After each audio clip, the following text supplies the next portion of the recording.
Hello, my name is Marcus. I'm the compiler of a collection of therapy quotes entitled 1001 Windmills of the Mind, a collection of advanced self help quotes taken from what's often called the psychodynamic or the psychoanalytic perspective, which long ago, as I understand, was referred to by some, or perhaps many, as philosophical medicine or narrative medicine.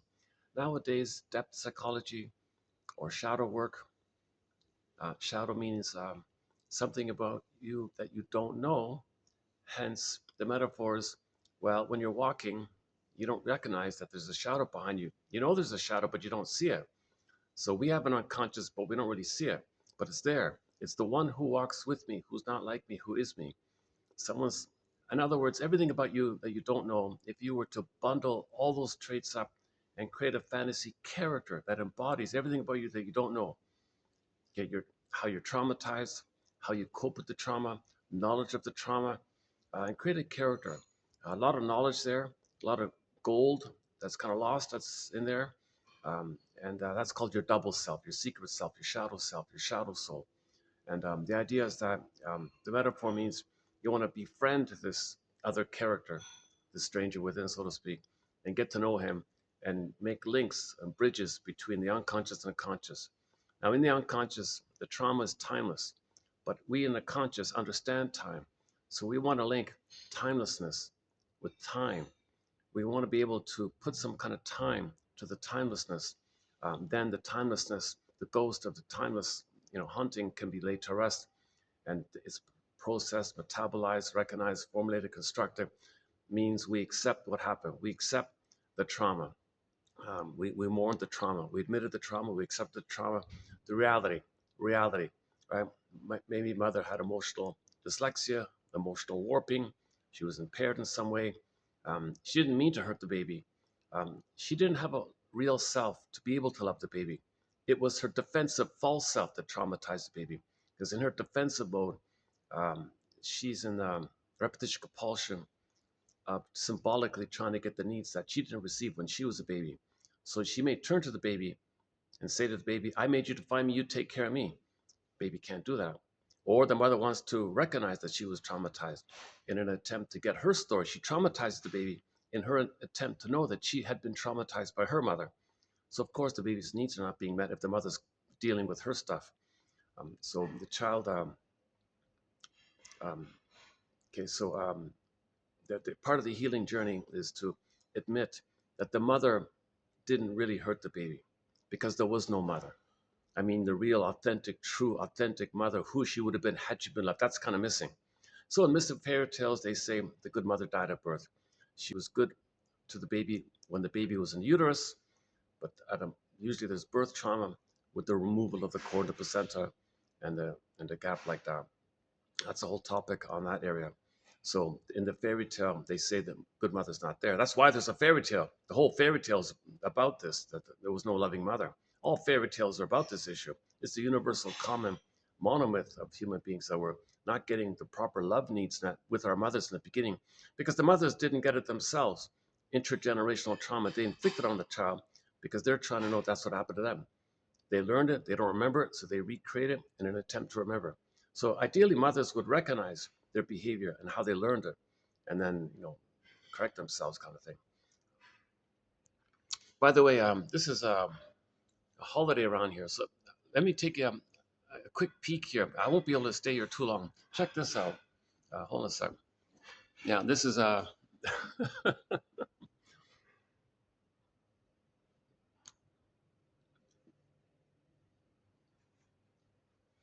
filming this for myself too, just to.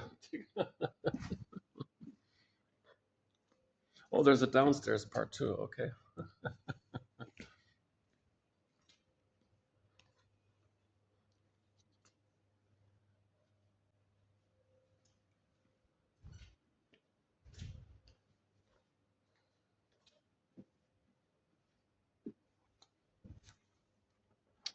All right, I'm not sure how long I'll be able to hang out here. So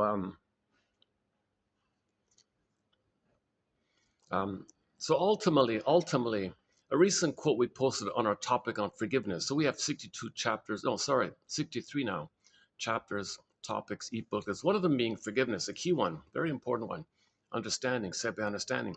The understanding that if you really think about it deeply, the mother wouldn't have hurt the baby if she had her beingness, her embodiment, her feminine element, the feminine principle.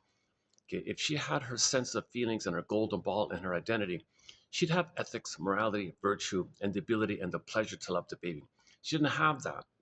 She developed a scaffolding of defenses called the defensive self, the false self. Okay, so she's in pain.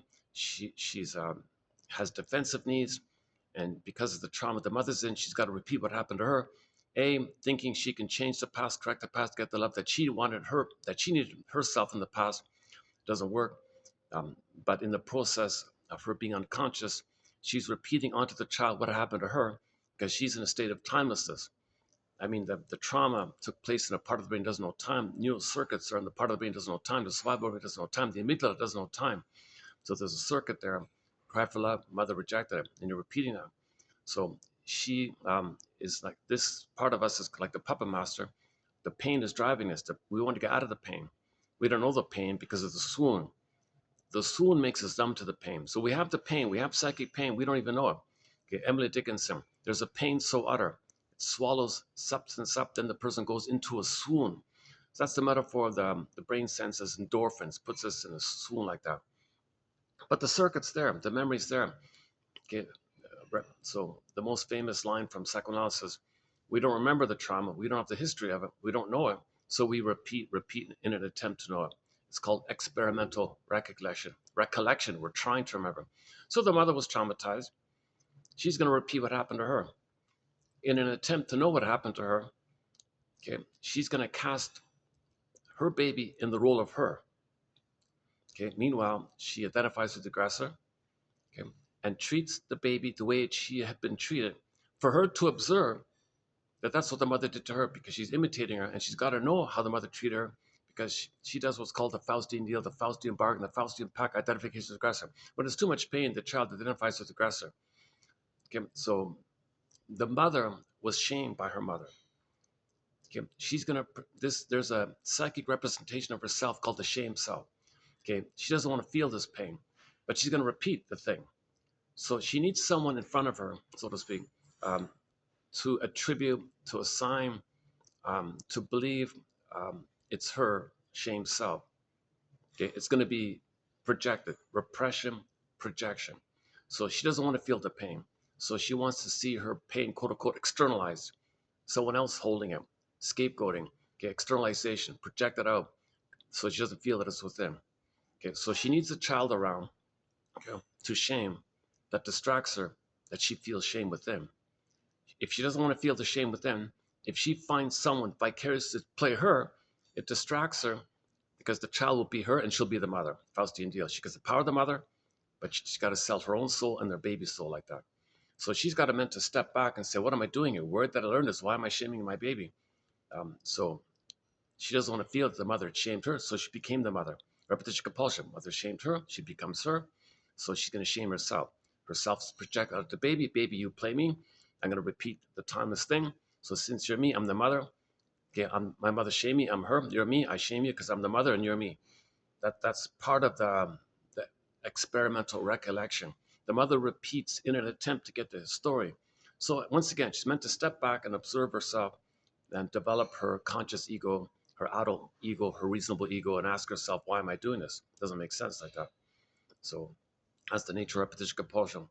A the quote unquote positive intention is from the unconscious point of view, it wants a better outcome. It wants the proper outcome. But the unconscious doesn't know time. But we understand time. So that's where we come in. The healing side of us comes in. We recognize the time and realize that the child is not us back then, and we're not the mother back then. We don't need to repeat this thing over and over again like that. That's part of it all. So, so yeah, back to the recent quote on the healing idea: saved by understanding, saved by knowledge, saved by self-knowledge, saved by increased self-awareness, saved by love, like this. So the love is, or the understanding is, um, that the greatest hurt of all. When we say the greatest hurt of all, mother failed me, let's update that. The greatest hurt of all, um, the mother in her false mode, in her defensive panic mode, Because of that, the mother failed us because the mother didn't have her real self. Had the mother had her real self, she wouldn't have hurt the baby. So any baby who's hurt, when they grow up, they got to realize, um, okay, my goodness, she was impaired. She was defensive. She was traumatized. So that's what made her do it. She was in pain herself. She was trying to get out of the pain. If the mother's trying to get out of the pain, the mother's confused attempt to get out of the pain is to repeat what happened to her, hoping to change the past, okay, hoping to know what happened to her. But meanwhile, the child is sucked into her drama of the past. The mother has unresolved issue with her mother. The mother has unfinished, unprocessed trauma, unmoored losses, a lot of pain herself. So when the mother's a lot of pain herself, she's dealing in a survival kind of place. She's not in a loving kind of place. So when the mother herself, okay, was traumatized, okay, the pin goes on her collar, under the collar, the emotional body goes flat, flat affect. Okay, alexia, no feelings for your words. Nowadays, alexithymia, no words for your feelings. So she's traumatized. She can't come from the feeling place, the embodiment place where the feeling is, the sense of self, the golden ball, the feeling, the richness of being and being at home. The mother's in pain. She's in survival with her mother. So that's the nature of repetition compulsion. When there's a trauma, the system wants to get out of the trauma. There's no time, but there is time. But that part of the brain doesn't know time, so repeat like that. So the mother as a child, once again, and repeats onto the child. There's different ways of describing this phenomena of how the mother shames the child in an attempt to know that she had been shamed. Some people call it anniversary reaction. Mother has a baby and it reminds her of when she was a baby. Whoa, pain comes up, doesn't want to feel the pain. Oh, be the mother, shame the baby, because that's what the mother did. She learned what the mother did. So then she shames the baby to not feel the pain that she's now feeling, being triggered up by the reminder of when she was a baby. By having a baby reminds her when she was a baby and the pain comes up, doesn't want to feel the pain. So how did she learned how to deal with the pain? The mother taught her how to get rid of pain.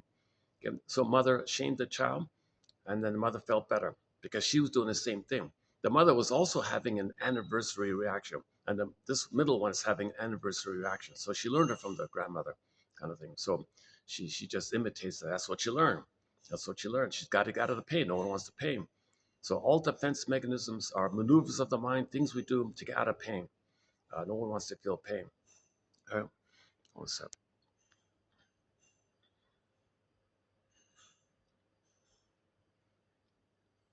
I came to this part of town to do some errands and all that. Turns out it's a holiday here. So unexpectedly, I'm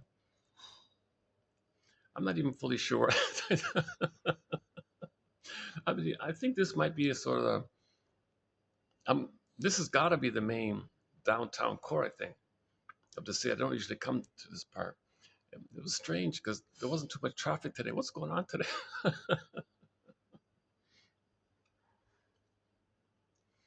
Find things by accident sometimes, right? Nice little spot here. I might actually come back here. Um, okay, let's see. Where are we? Okay. Yeah. So at midlife, well, up until midlife, we're in a swoon, right? We develop a defensive self, and we engage in symbolic pursuit of mother because we're still looking for mother. So uh, the next part of it is when there's trauma, we have the unconscious hope for the fulfillment of old unfulfilled needs. We want mother style so we can have a secure attachment style, and from the secure attachment style, the child gets to develop. He goes through a developmental process. Um, Basically from birth to 4 to 5 months, a kind of a fusion, merging, symbiosis. The mother's a self-object, symbiotic object with the baby, unio mystica, participation mystique, blissful oneness. The child's in a state of kind of oneness, a blissful oneness, called a psychological egg, basically. So he's considered to be sort of an extended social, interpersonal, womb-like thing with the mother. There's still like an egg, there's still two as one, and the child thinks the whole system is him. So that's why when the baby looks in the myth, when Narcissus looks in the pool of water, he sees the reflection. That's what the baby thinks. It's just all him. The mother's him, part of him, an extension of him. And when he's getting his needs met with the mother, he thinks he creates it because it's just him.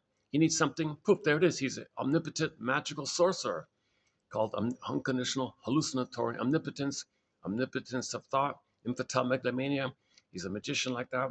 He thinks it, wants it, there it is. He's autocratic. He thinks he's a self-sufficient, omnipotent, all unto himself, self-sustaining universe. Babies have what's called infantile megalomania like that. That's okay. Babies meant to think this. That's okay. So that's for the first 4 to 5 months. By the way, if that's interrupted, if that's crashed, okay, that euphoric bliss that the baby was in, centered stage, timeless, floating, blissful feeling, that Garden of Eden, Shambhala, Shangri-La, Nirvana, Paradise, Avalon, Garden of Eden, that kind of blissful thing that he's has called still recording. Oh my God, yeah, sorry, I wasn't planning to do a video today, so I'm not using my normal phone. I'm using this budget phone that I use to play the music on and read out the quotes from. So I know this phone doesn't have the audio playback. You're not hearing the playback very well, right? It's kind of muffled and kind of confused or something. I don't know why it does that. There's some problem with the recording or the this phone I'm holding here. I got it in the corner of a shop, clearance sale, bargain bin, get rid of it. They wanted to clear it out, kind of thing. So it was really low price. I thought, what the hell? I gave it a try. So it turns out that it's not good for making videos. It's good for other things, but it's not good for recording. But I have this chance to make a video, so um, luckily there was a printer nearby that was open, so I printed out today's quotes here. So sorry about the audio, but hopefully it can still partially get through. Um, anyways, if you click the more link, you'll get the quotes for today. So we'll be posting, what is it again? 3114, is that right? 31, what is it? There's 3170. Yeah, 3171. Those are preview ones. Oh yeah, okay. So we'll be doing, so below is 3114. It, he phrases it in a certain way that's a little bit uncomfortable, but maybe helpful at the same time. So I had to give it a try by Mr. Ladd here, 3114.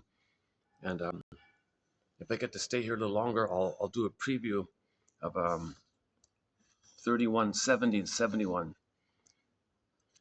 Some great quotes have been posted recently. Really, some really great quotes on by Masterson on a thing called Closet Narcissism, and or Idealizing Transference, another one. The oral fixation topic, passive aggressiveness topic. Um,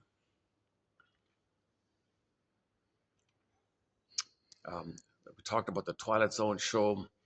There's been some really great quotes recently. Repetition compulsion, of course. Transference, of course. So, anyways, let's go back to sort of an opening premise here. So, the opening premise is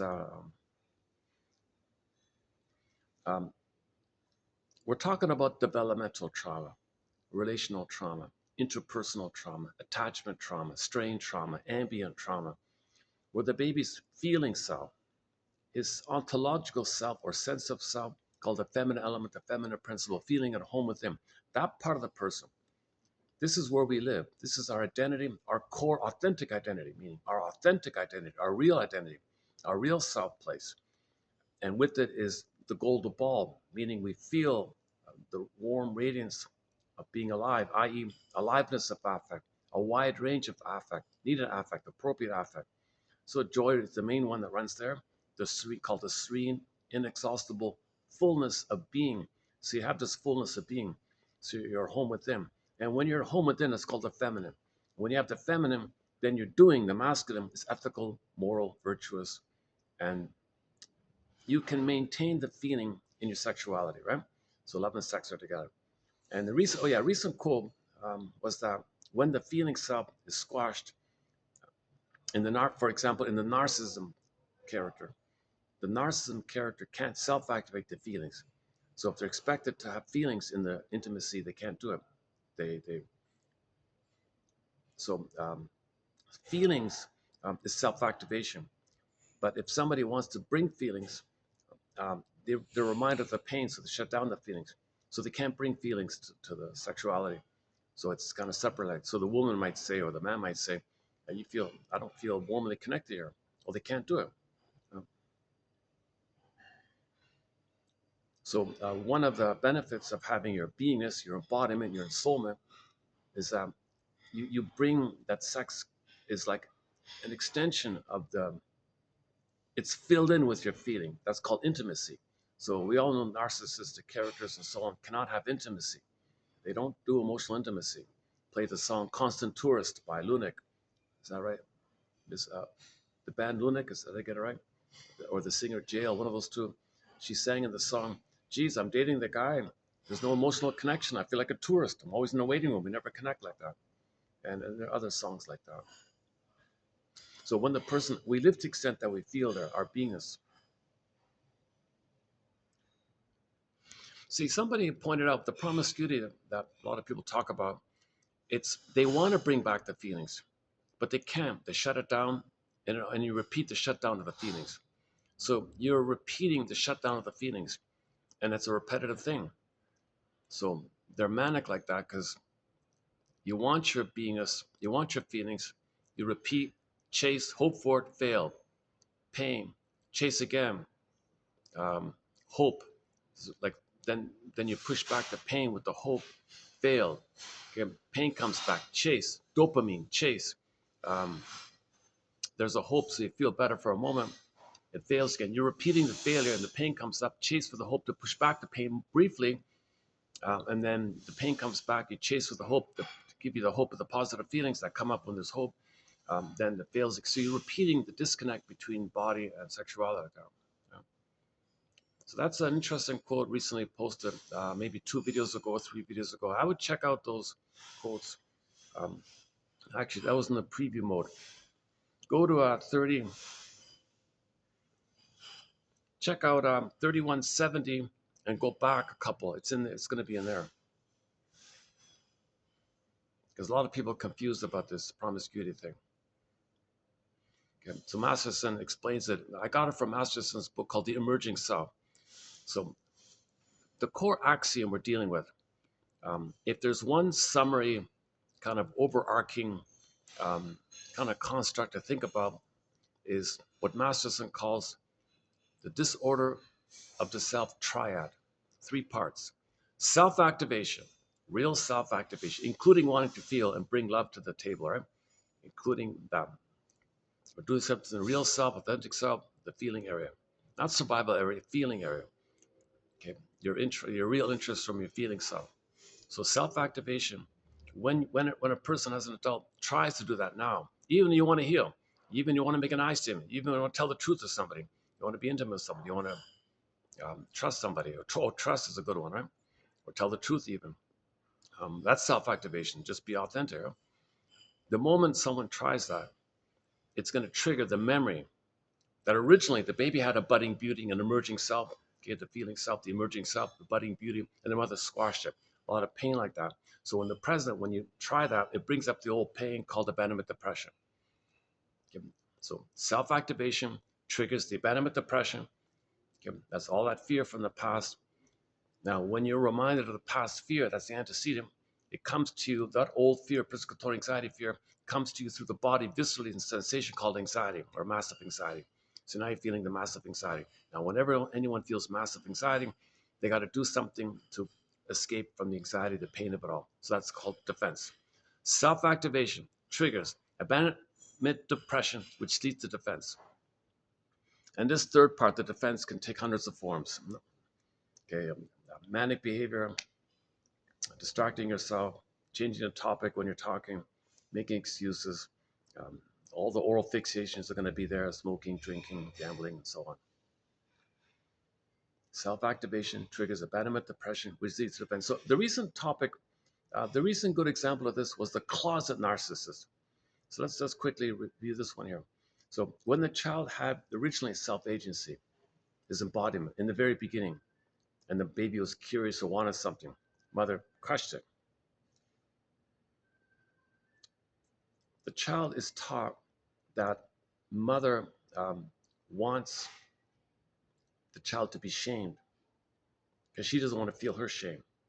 So the child has to invest his positivity, his golden traits like that to the mother and see it on the mother, project on the mother, called the golden projection or the idealizing transfer. So all of his um, kind of potential like that is put onto the mother, seen on the mother, or viewed on the mother because it wasn't allowed on him.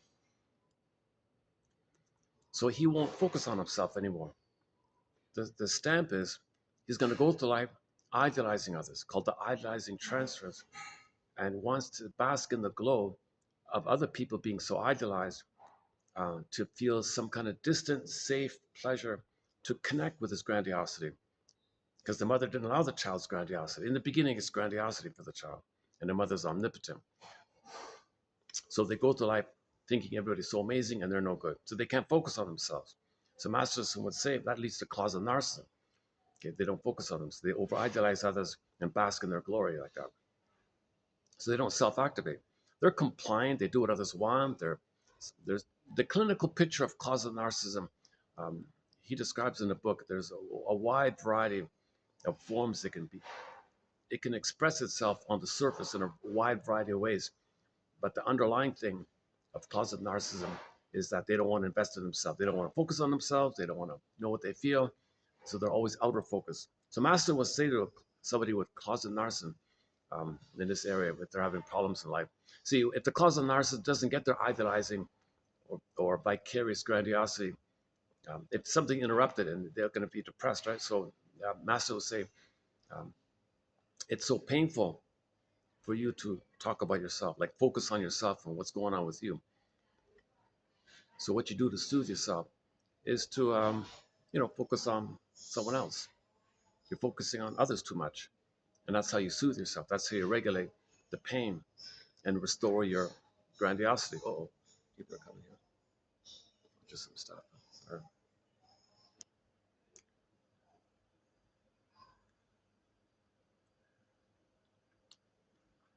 yeah, this is a rare treat, eh? Want to take another peek here? Are we getting the lighting here okay?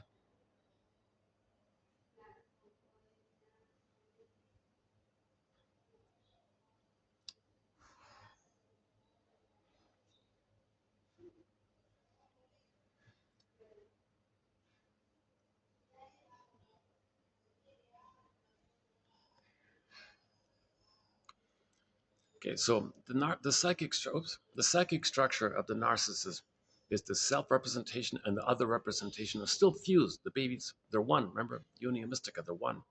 Oh, what's going on? What happened here? My phone's freaking out on me here. Just give me a second. See, I'm not used to this phone. It's still. See, the lighting is. Jesus, yeah, it's funny about this. Oops, what about now? It keeps. I get these blinking things in the squares there. I'm supposed to line it up or something. Okay, never mind. Maybe it'll go away on its own.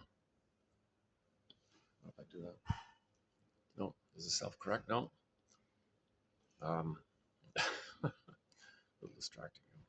What do I do here?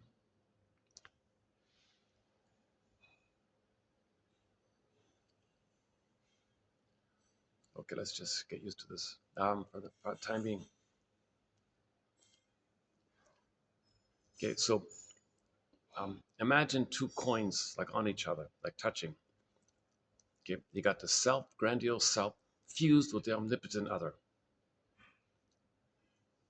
Now, in normal development, okay, the coins separate, and you got a sense of self that's whole and round, and the mother's whole and round as person to person, three-dimensional, like that. So it looks like tennis balls almost, like a two separation like that. In narcissism, they didn't get a chance to do that because they weren't loved. They're stuck there. They're frozen there. So that's the psychic structure within. Now, typically with narcissism, for some reason, um, the mother didn't punish the child too much. She did. She deprived the child, didn't love the child, but then maybe didn't punish the child too much. So the child maintains um, the investment in himself and then sees the others as symbolic breast and he's entitled. Okay, so the model is the other is the breast who serves him and he owns it. So narcissism think that they own everything. They're entitled. World owes them a living kind of thing. Who cares about you? Because they're center stage. And for the baby, it's all about them. So in narcissism, it's all about them and they're entitled to receive. They can't give because they never differentiated from the mother. They're still in the early phase of being fed with the mother. So they spend their whole lives wanting to be fed by the mother. So they got to be center stage. So they spend their lives manipulating the environment, coercing or charming the environment to admire them, give them status, prestige. So they're always center stage and they get attention like that. So instead of being fed by the mother, they want to be fed by the world kind of thing in different forms, called narcissistic supply, because the mother didn't supply the love. So they want the world to provide symbolic mother love, called narcissistic supply. Okay, so for this, okay, so sitcoms often show mothers like this. Check out the clip, Visit from Dan from the Carol Burnett show. The mother was a good example of that. She made everything about her. Despite the tragedy that the daughter was going through, the mother said, yeah, what about me? Had to twist and make it all about her. The daughter said, there you go again, daughter. Just got this devastating news, and here you are making it all about you. The mother can't focus on selling it. She's got to set the stage all the time. And she set it up like that. Okay, so the reason people with narcissistic personality pattern don't really feel for themselves or others, they're only in a state of survival entitlement, because the map in the mind, the working model in the mind, the memory in the mind, the schema, the curse, the script, the stencil, the template is self, grandiose self, omnipotent other representation of fuse, and is still in a place where they want to be fed. So when there's trauma, we have the unconscious hope for the fulfillment of old unfulfilled needs. Some other didn't provide, so they want the world to provide. They're still center stage, like the baby center stage. Baby's not supposed to give. So likewise, people with narcissism cannot give. Right? They just coerce to get. Like they use they devote their energy to trick to get supply, and they're successful at it. They're very successful at it. They develop a hyper antenna for that. So most people with narcissism, okay, now we're talking about the exhibitionistic narcissist, the cookie cutter, regular, overt ones that we see. They overtly show you, look at me, I don't care about you, I'm entitled. Okay. So some people call it the arrogant entitled subtype. Some people call it the exhibitionistic type.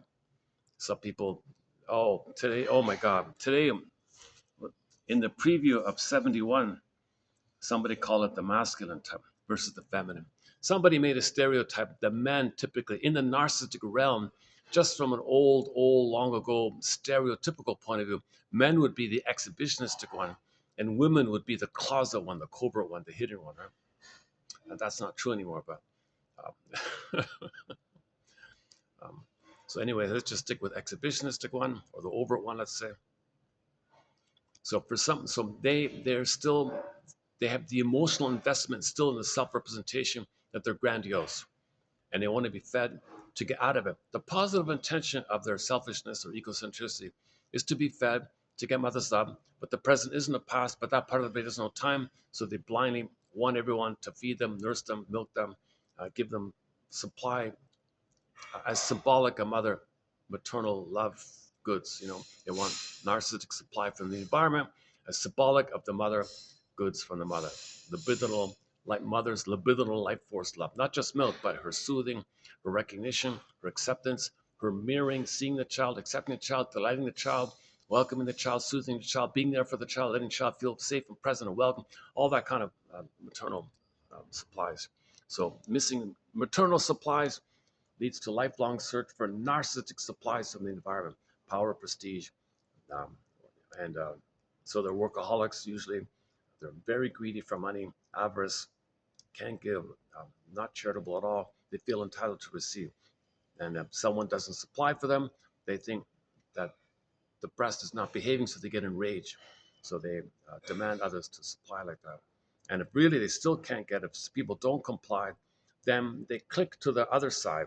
So the two coins on one side, the other two coins on the other side. Okay, there's a line like a middle called splitting. So then they click to the other side. When they don't get their narcissistic supply needs met, if they can't coerce the environment to think so well of them and all that, if someone gives them feedback, they're not a king and a god, basically. They're not so special and all that. Whoa, click. They go to the other side. I imagine another two coins on the other side, and the self-representation is the shame self, and the mother is the refusing mother or the aggressive mother, let's say. So they click to the other side, okay, identify with the aggressor, the mother, their ashamed self that they now feel, okay, they put onto you and play the aggressor and devalue you the way their mother devalued them. So they got an airtight system. If they don't get their on this side, on the one side, if they don't get their greed met, basically, if they don't get their greed met, then click to go to the other side, play their own shaming mother who devalued them, place or project or attribute their internal shame self-representation onto you, see you in the shamed way, coax you, prod you, misuse the situation, interact with you in a way, inducing you to feel shame or express shame so they don't feel it with them, and they're the aggressor. So they might use mocking jokes, critical jokes, sarcasm, bad, sardonic humor, Schadenfreude type of humor, and then and that's they devalue others, devalue to restore their esteem because they don't want to feel the shame if they play the mother. So after they finish playing the aggressive mother, they can go back and they want to be fed by others. So they're the baby wanting to be fed, or they're the aggressive mother hurting others, playing you. So Miss Golem calls it frozen child, freezing parent, basically. If you're the frozen child side, you're the selfish, greedy one. Frozen, critical, freezing parent, you freeze others, or you're the frozen child. Frozen child, they're still not. The narcissist is the frozen child, they say, because the soul is frozen. And he's suspended in a permanent timeless, frozen, no time, infinite time, like a frozen soul. It's frozen like that. Plus, the soul echo turns to a statue, like a suspended, like a frozen stone statue, like that. So it's i.e. it's timeless. What it means is time. That part of the brain doesn't know time, so it's constant like that. So they play the entitled child like that. Um, okay, the arrogant entitled child like that, frozen child. Or click, they play over the freezing parent, the aggressive parent that hurt them. They find others, the ones who didn't admire you, suddenly click. You see them as the no good you, and you play the shaming mother and treat them the way mother shamed you. And to maintain that, when you feel convinced that the other is shamed in some way, okay, now you feel entitled. So people with overt narcissism, exhibitionistic narcissism, arrogant, entitled narcissism, okay, they almost never go to therapy. They don't need to. They have an airtight manic system in this way, so they almost never go to therapy. So that's why the shrinks have a hard time knowing about them or studying them. Um, but in pop culture, you've got a lot of people writing self-help books about it, people being exposed to it. If it's the woman, she might be the Venus flytrap to charm you in, you know. Um,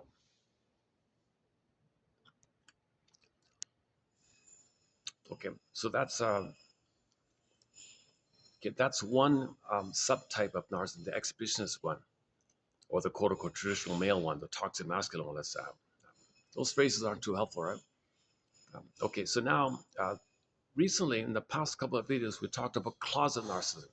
Okay, so the other version, or the traditional female one, she called it the depressed, depleted one. The depressed, depleted one. In that case, okay, the original setup was the mother crushed the child's egocentricity. Who do you think you are? You can't be like that. You tried again, crushed it again, tried again, crushed it again. So it seems to me that the closet one received more of a demand from the mother to supply her, feed her, nurse her, and not have himself. So they end up with closet narcissism. It's still there, but it's depleted and depressed. The closet narcissism has depleted and depressed sense of self, but it's still grandiose, but it now is covert, hidden, hence the term phrase closet, hidden in the closet. That's what it means, closet narcissism. So now, to feel their grandiose self, they idealize others. They need to idealize others, and by some kind of manner, in whatever manner they do so, they can feel special and grandiose in that way. Now, with the closet narcissism, that's hard to sustain. Others might not think well of you. Someone you think well of, they might not think well of you. Oh, now you click. Remember the other pair? Okay. When they go to the other pair, the two circles, okay, the split paired coins, the other side. When they click on the other side, okay, so you got the need side and the rejected side, basically. The hope search side and the rejected side. When they go to the rejected side, okay, remember you got the shame self and the shaming mother. Usually, the closet narcissism plays the shame self. They don't cross over and play the shaming mother. They're afraid to do so. Um, for some reason, the closet narcissism will feel the shame self and become depressed and depleted. And they're the ones that act out, start um, be anxious and depressed, and be maybe dramatic or act out or something. They're the ones that have a little chaos like that.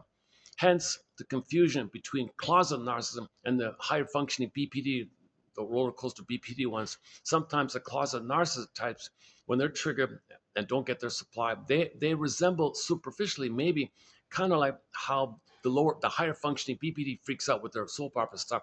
They may be in a bit of a soap opera manner like that. So that's why there's some confusion between the higher functioning BPD and the closet narcissism.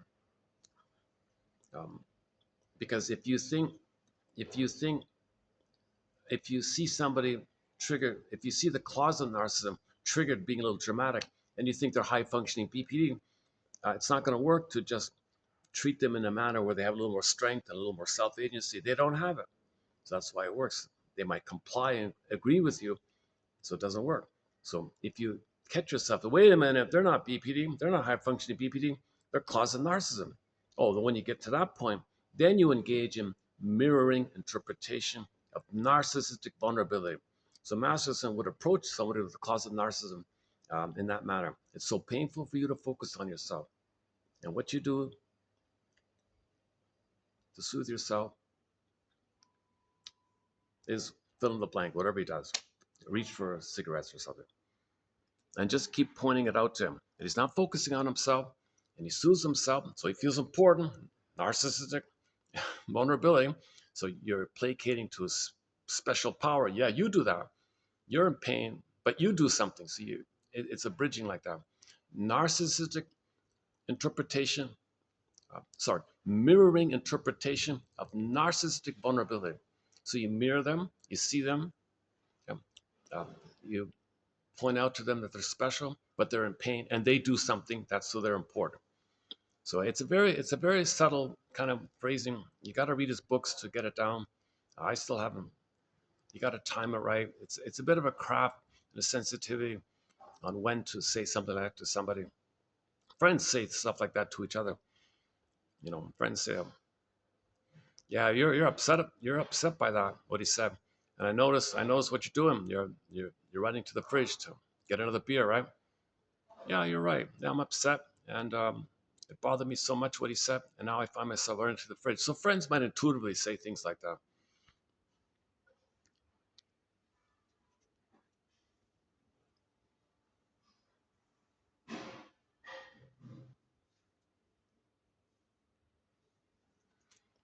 This is a one-off situation with the holiday thing here.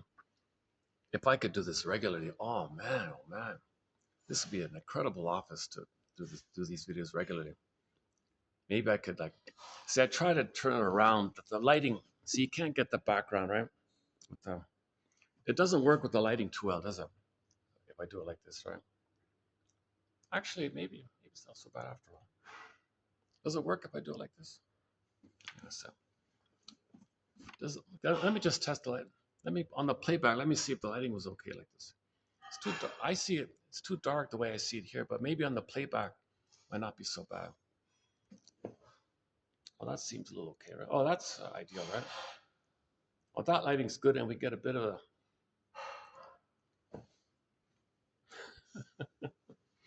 Let's see what.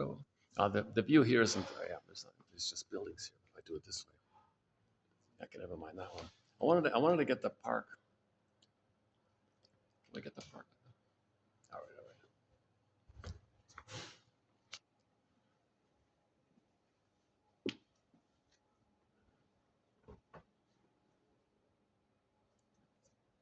right. Yeah, so this is our most newest thread, Closet Narcissist by Masterson. Um, he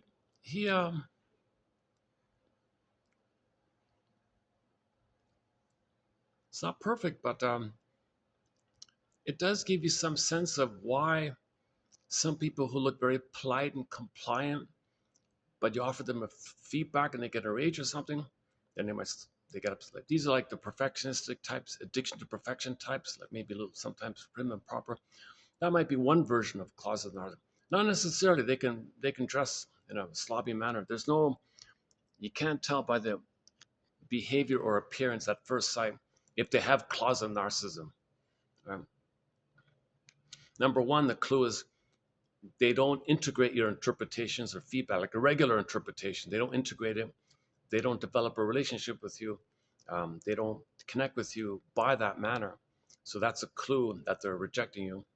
They're maintaining their grandiosity. I don't need you. No, I'm right. You're wrong. What's wrong with you? You too. So that's a clue. If you offer them feedback and they reject it, or the feedback is meant to improve the relationship, working lines, they reject it. And the only way to get a connection with them and get some improvement with them is through mirroring interpretation of narcissistic vulnerability.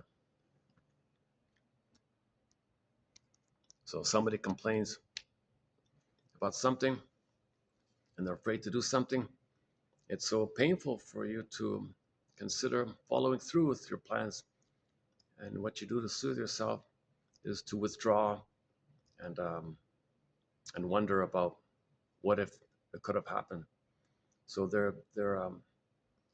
they withdraw, right? It's so painful for you to follow through with the idea. So what you do to soothe yourself is step back and notice the price like that. Yeah, you're right. That's what I'm doing. You're respecting my narcissistic behavior. You're seeing my situation. It's painful for me to do this. I feel pain. I want to do this. I feel pain. I'm afraid to do this. I feel pain. And what I do because of that is to withdraw. You got it right. Oh, I connect with you.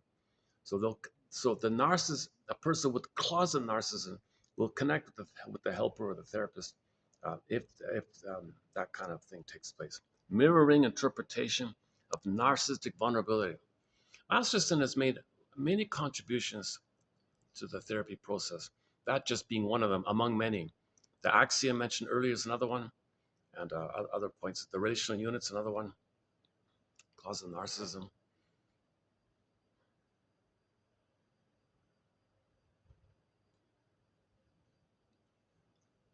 Okay, so the emotional investment is on the omnipotent other, not on themselves. They're depleted. But in the exhibitionistic one, it's kind of flipped. The investment's on themselves, and they don't care about others, kind of thing. But interestingly, in the mind, the same setup. Two overlapping circles fused on one side, grandiose self, omnipotent other, like two coins pressed together. Okay, turn the page on the other side. Okay, splitting or underneath, basically, the shame self and the shaming mother, and they're fused like that. So in the mind of the two, although they look so different, inside it's the same stuff. One's just overt, one's just covert, basically. And now, like as I think to the topic on passive aggressiveness and overt aggressive, just this issue is the same like that. Like men might be overly aggressive, women might be psychologically aggressive, called passive aggressive. But the same thing is going on. It's just expressed more openly or covertly, kind of thing. So closet narcissism, okay, they bask in their secret self being grandiose and don't have emotional connection with you. Still feel entitled. Still don't have a warm connection with you. And likewise, the closet narcissism will also not be able to bring love to the table in the sexuality. So let's say, let's say, let's say a man has a girlfriend and she is a closet narcissist. He might feel he's the constant stranger. I don't feel your emotions here on the table. I'm connecting with you. I have a warm feeling. You're kind of cold with them. Well, she can't self-activate. Self-activation triggers abandonment depression. So the defense is to shut down. She keeps it shut down. She can't self-activate, too much pain, so she keeps it shut down. She can only be physically intimate if she shuts down the feelings. So she can offer physically, but not emotionally like that. So women can also have this issue. So in pop culture, it's the split, right? Madonna, mistress. I don't want to use the other phrase. Madonna, mistress split, or wife, like mother, mistress split. So if it's the man, the wife is kind of like the emotion. That's so He's supposed to be like family emotion, so he can't bring it.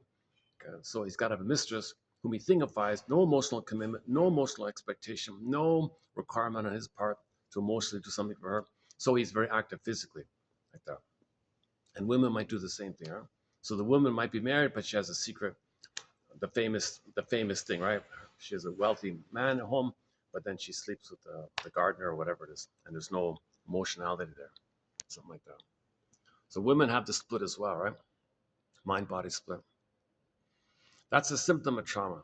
That's a symptom of trauma, to not be able to bring your feeling self, your ontological self, your warm self in relationship. Intimacy is intimate. You bring your you bring your warmth into the relationship like that.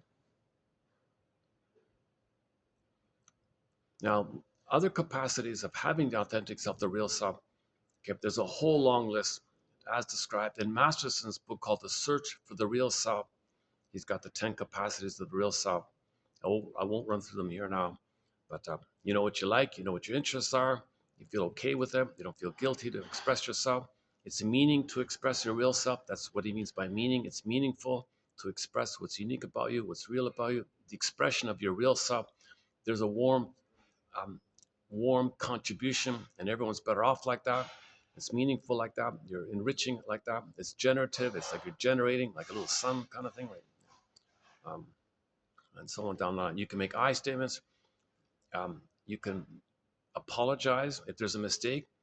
Oh my God, you feel badly, and you articulate specifically the thing that you did that you feel badly about. Share all that information. It's called an apology. Okay, and you won't do it again. You're so sorry, because you can specify. I did these things. I feel so badly about it, and you specify specifically what you name it like in detail. I did that when you said that, and I said that. I feel badly, and then you're able to do that kind of thing, and that's you can repair the relationship because you have the ethics and the morality and the feeling. You have the feeling that you feel badly about what you did, and the ethics to share all that and to correct it, and you want to correct things. So you can apologize. One of the capacities of the real self is the ability to apologize because you have a real self to do so. There's an I there. I feel sorry. Well, there's got to be I there. Narcissism cannot do that. They don't have the I to do that. Okay, a core capacity of the real self is the ability to mourn losses, accept losses. I felt a lot. There's an I there. An I felt a loss. Well, where's the I? So if there's a loss, no I. Complicated grief. You can't do it. Now the person becomes a curmudgeon. They cannot admit a loss. So they deny loss. Pain, dopamine, chase, manic. So the more trauma, the more pain, the more dopamine, the more chase like that. The dopamine, oh my God, the dopamine topic, that's the other one. Recently, we did a few videos on dopamine or dopamania or the dopaminergic mind.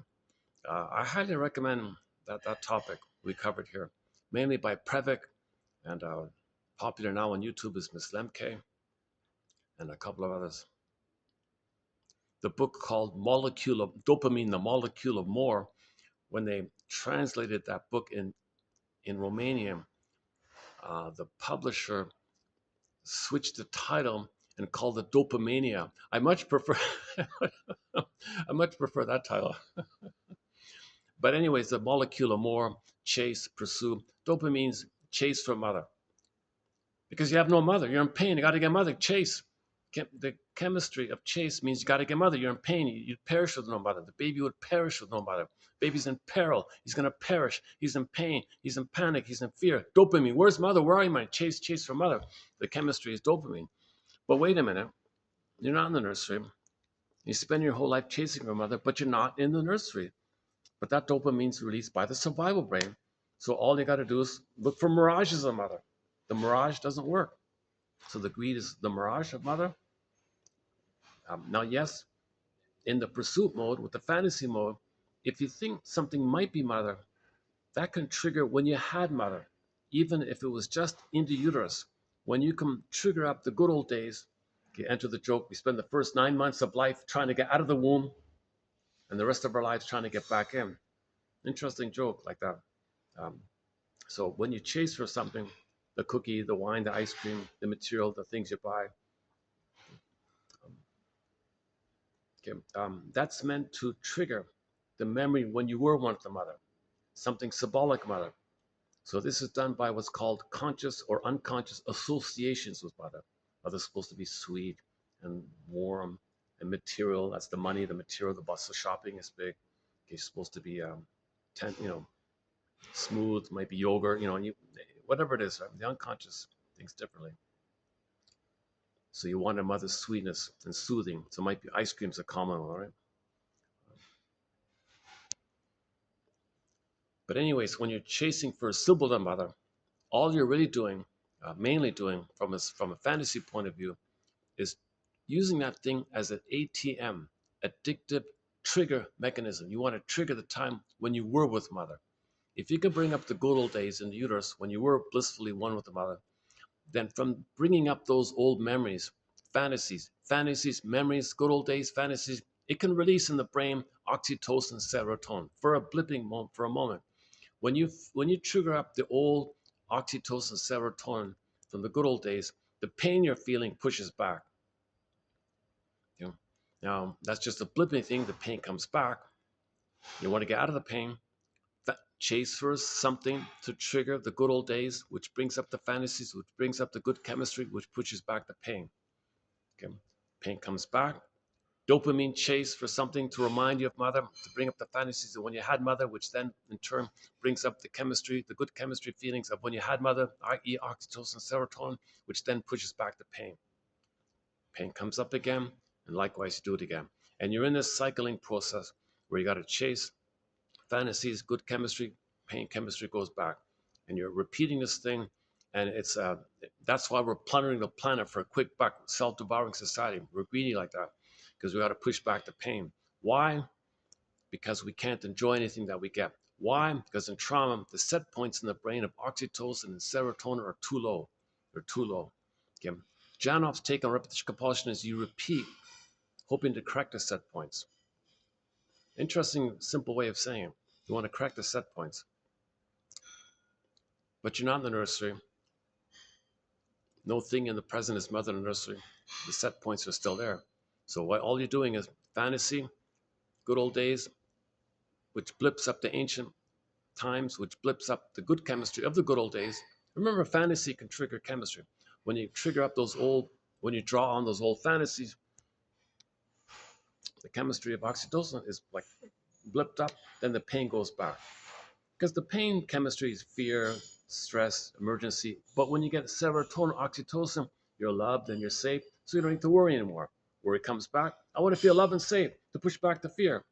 Fear comes back. Give me the love and safety. So you're always looking for symbolic mother, get right? So Ullman and Paul explains all this in their excellent book called Narcissus in Wonderland. Ullman and Paul. I've discussed it a few times already.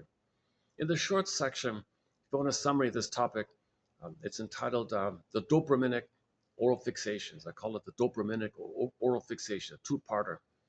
Some of the most popular. Oh, exposure is locked. Oh, it says exposure is locked on here. My phone's still freaking out on me here.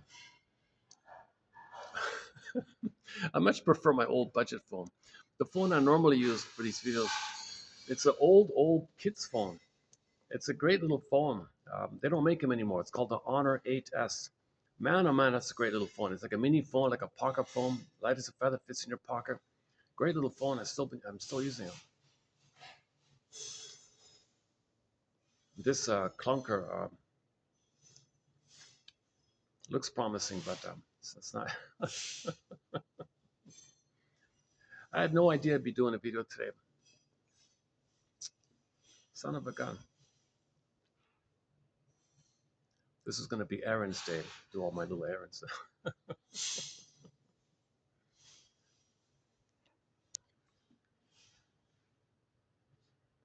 Oh, Aaron. Oh, somebody's named Aaron, one of these quotes.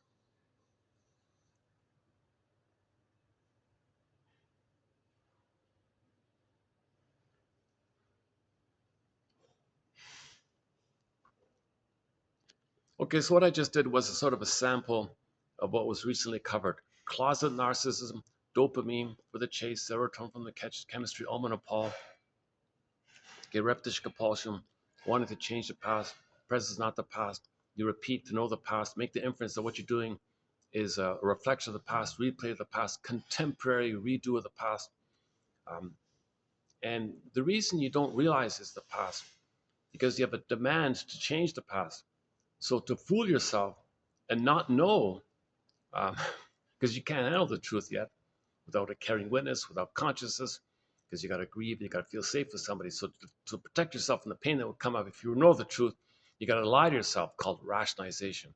Shall I compare thee to an onion? So when you layer all the defense mechanisms, the top one, the top layer of the cake, is called rationalization. Your cortex will come up with some flimflammery, duplicity, double talk, double thing to fool you and others that what you're doing is reasonable. You're not. You're not being reasonable, thinking that ice cream is mother in the past, but you make excuses. Well, I'm hungry. It's a dessert. No problem. What's the big deal? Are you hungry? No. Yeah, but I want to treat myself. I worked hard today. It sounds convincing, right? You create rationalizations that sounds reasonable, hard to argue with, and then you get away with unconsciously doing the cycling thing just mentioned.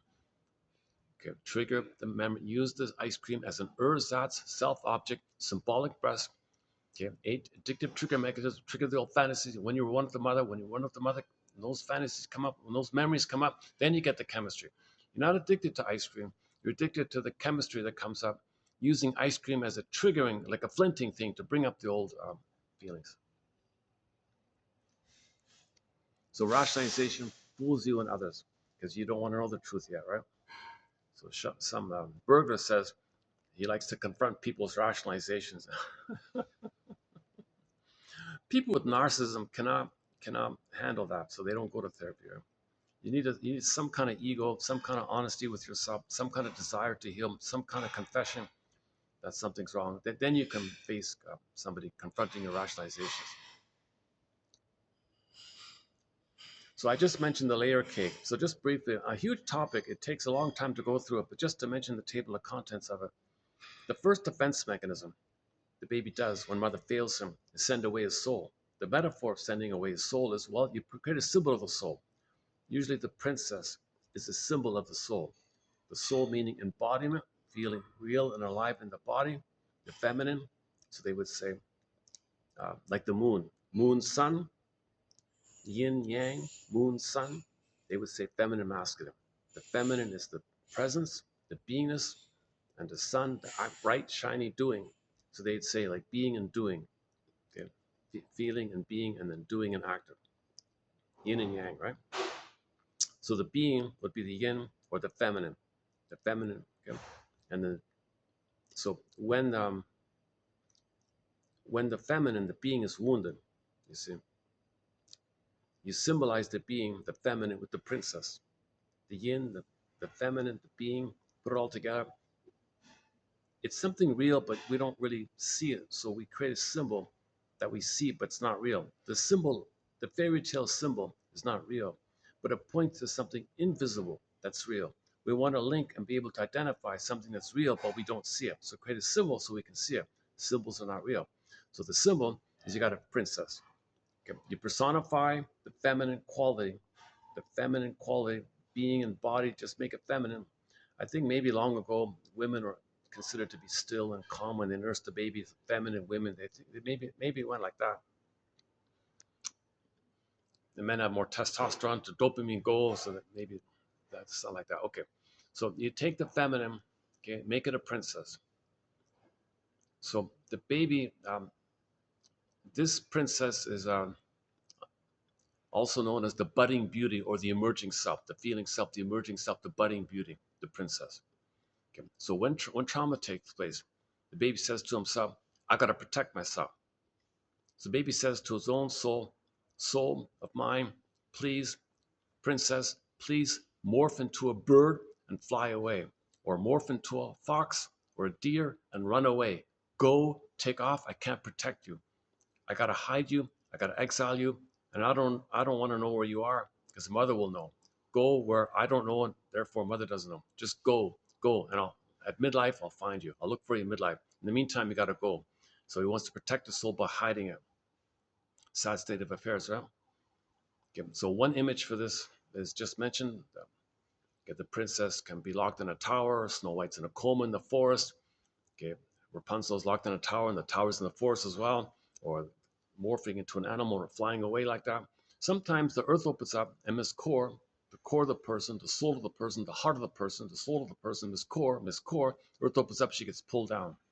That's a quite a clear image of trauma because in the geological metaphor of the crack in the earth or the chasm in the earth or the gap in the earth, with that gap, the soul gets pulled down. Meaning, you look at the earth crack or gap and you say to yourself, oh my God, this took place because there was a gap between what the baby needed and what he got. Huge gap. Needed love, was traumatized, crap, gap, and the soul goes away like that. So Miss Core gets pulled down. Now the soul can't be there. You got a hole there, empty, existential, painful black void, the mercy of this pain. Whoa, thankfully, the brain senses the swoon. There's a pain so utter, swallows substance up, then the person goes into a swoon. So the swoon is Emily Dickinson's way of discussing the mercy of the numbing chemistry of endorphins in the brain that makes us numb of the pain of loss of the soul. It's painful to lose the soul. That's a big part of us. You want to lose that major part of you, the authentic self, you want to lose all that? We're mainly meant to live there. That's most of us. Now we're just stuck in this primitive survival thing of fighting with the mother the whole time and then transferring the battle to everybody. No. So that's a pitiful thing, right? In the Disney film Inside Out, this was seen when joy and sadness got zooped away and fear, anger was on the console, the survival part. Fear and anger, the stress response, right?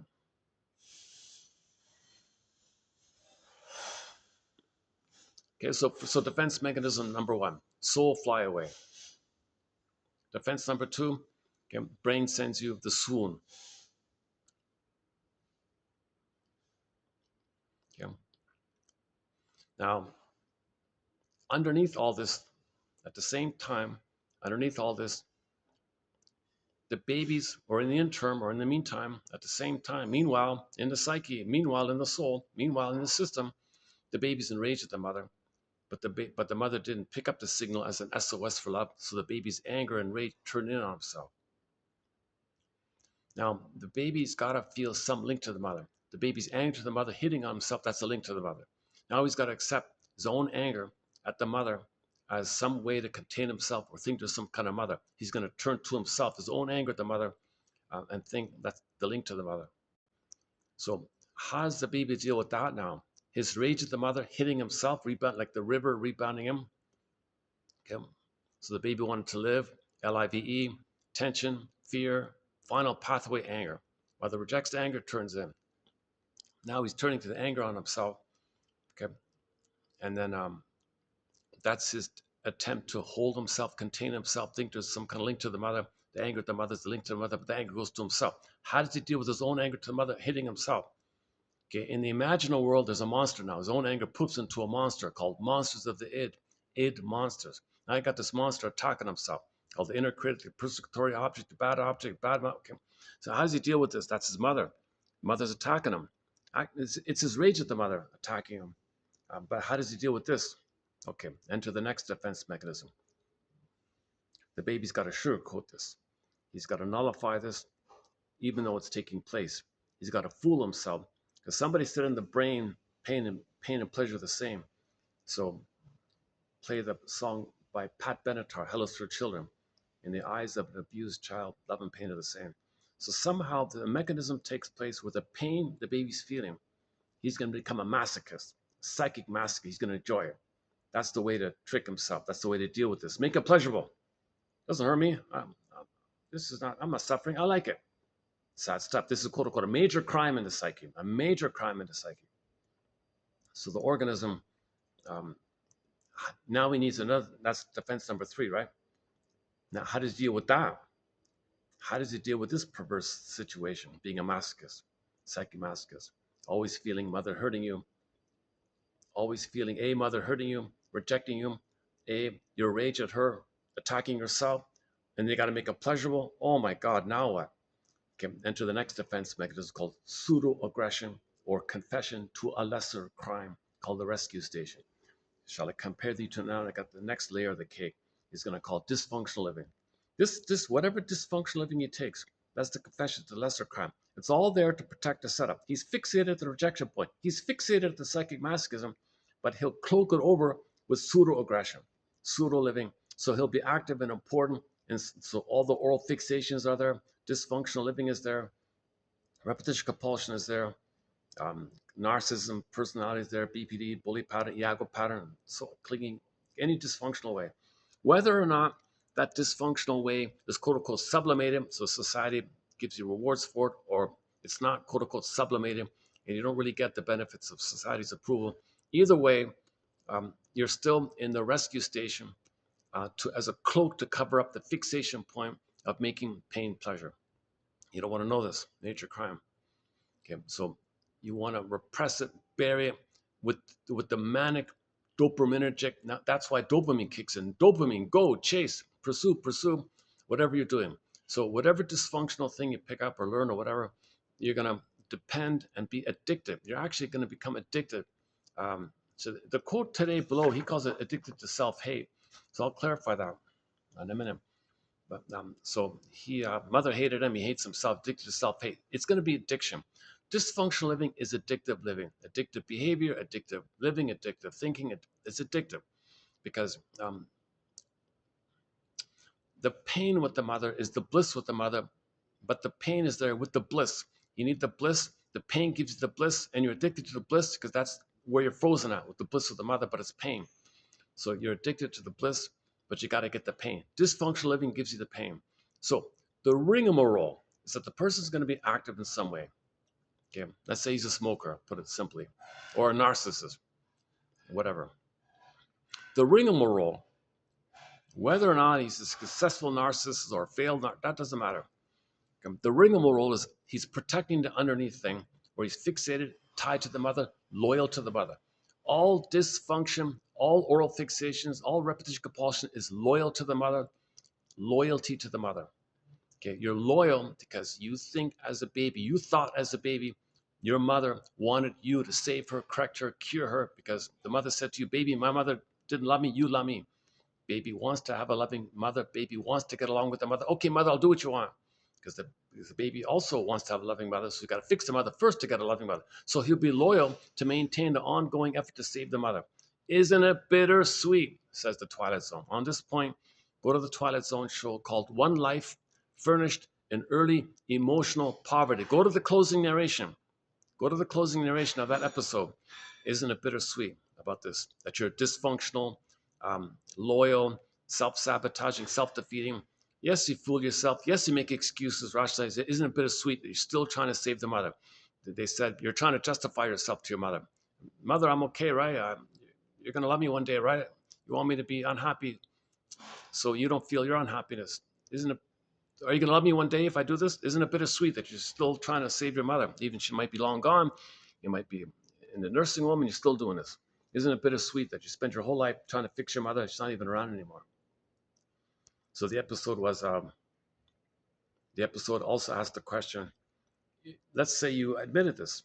Let's say you wanted your mother to apologize, let's say. Would she? Could she? No. She's impaired. She couldn't. She'd attack you for it. She's a narcissist. She wouldn't do it. Okay, then that's what the show is about. Enter the time machine.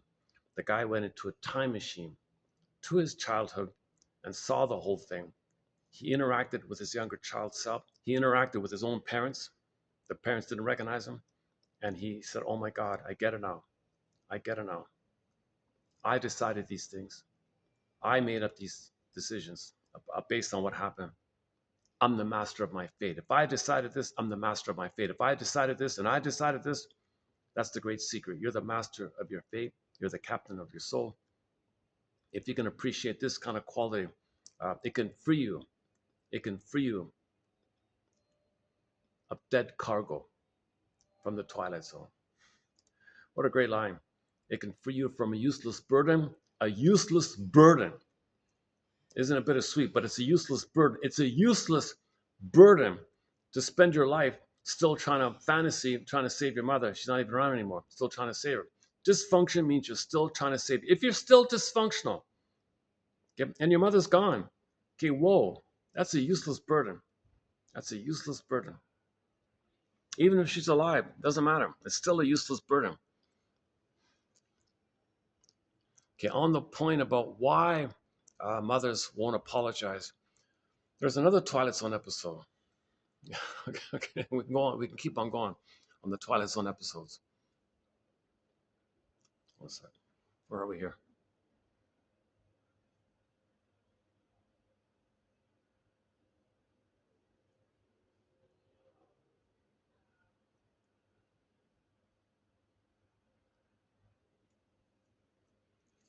I see. So I think this is a bit of a special holiday here. I don't even see too many people in the park. Huh? Look at that. Eh?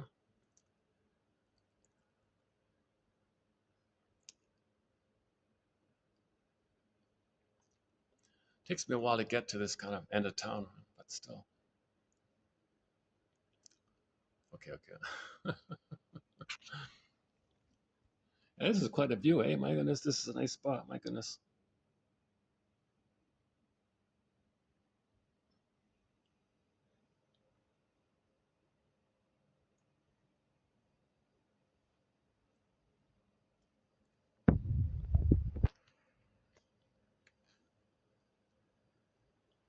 Okay, so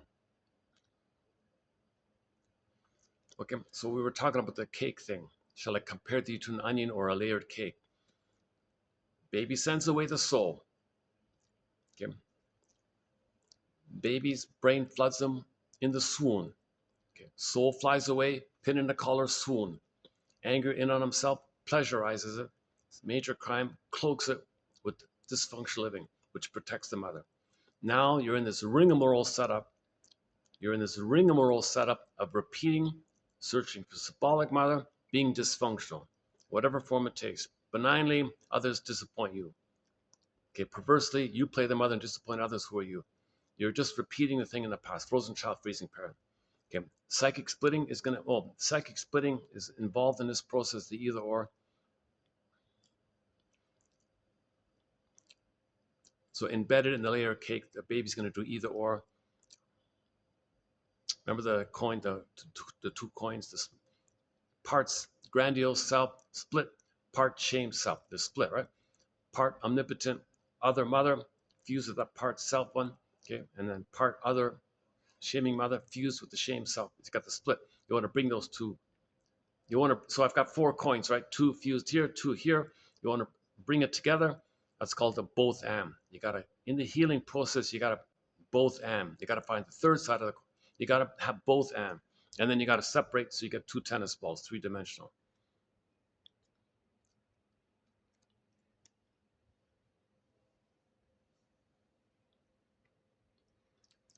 The repetition compulsion, in a nutshell, as Polly B. Russell and others explain, the problem is we didn't develop, right? We didn't go through those three phases. The blissful phase, and then 4 to 5 months to 18 months, the world is my oyster phase, and then 18 months to 36 months. Now Voyager seek that fourth rapprochement phase. It takes a while to go through all that. So just assuming there's no prenatal trauma, unfortunately, there often is birth trauma, and then those three phases. The child's meant to go through, develop those phases: safety in uterus, natural birth, okay, nursing, and then he gets to be a little king and a god running around with his motor skills. So these are the kids under 18, between 4 to 5 months and 18, where they run around and think the world is theirs. Love affair with the world, world's my oyster. Fine, let him have that. Let him think he owns the world. Okay, if he's crushed there, you see, then he'll either be an exhibitionist going and feel entitled and thinks he still owns the world. Okay, play that obnoxious song, everybody wants to rule the world. No nonsense. Not every baby's traumatized at that time. The person who wrote that was talking about himself, projection. Um, so enter Paul Holliger's book on this point. You gotta allow the baby's curiosity and delight in that phase. Don't rebuff him for this attitude. A lot of mothers do. If the mothers rebuff him for that, he could become a closet narcissist. It goes in the closet. He becomes a closet narcissist. Oh, I might have to move here also. Let's see if I get lucky. See, it depends. Managers are kind of like, I get, depends on the mood of the manager. If they let me use, see, this place opens at 5 kind of thing. But it's a holiday, so things are a little confused around here. Let's wait a sec here. maybe okay. So why don't I do this? Let's jump into 14. On second thought, let's do a preview of 71, 70, and 71, right? Yeah, seven. Let's do a preview of 70, 31, 70. So I have a bit of a backlog of quotes here. So on the topic of closet narcissism, let's continue on the topic of closet narcissism a little bit. What cohort? So Kohut sort of calls it idealizing transference. I think most people refer to what Masterson calls closet narcissism as the idealizing disorder of the self. Okay. So your emotional investments in the other, and with the connection of that, seeing that way, you covertly feel special and grandiose.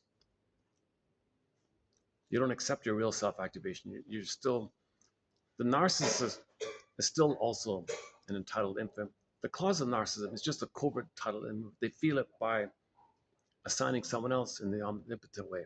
Okay, what Kohut terms idealizing transference is based on the repetition of the fact that the infant needs for their development of their self not only empathic mirroring of their existence and sense of omnipotence, but also experiences the parents as all powerful,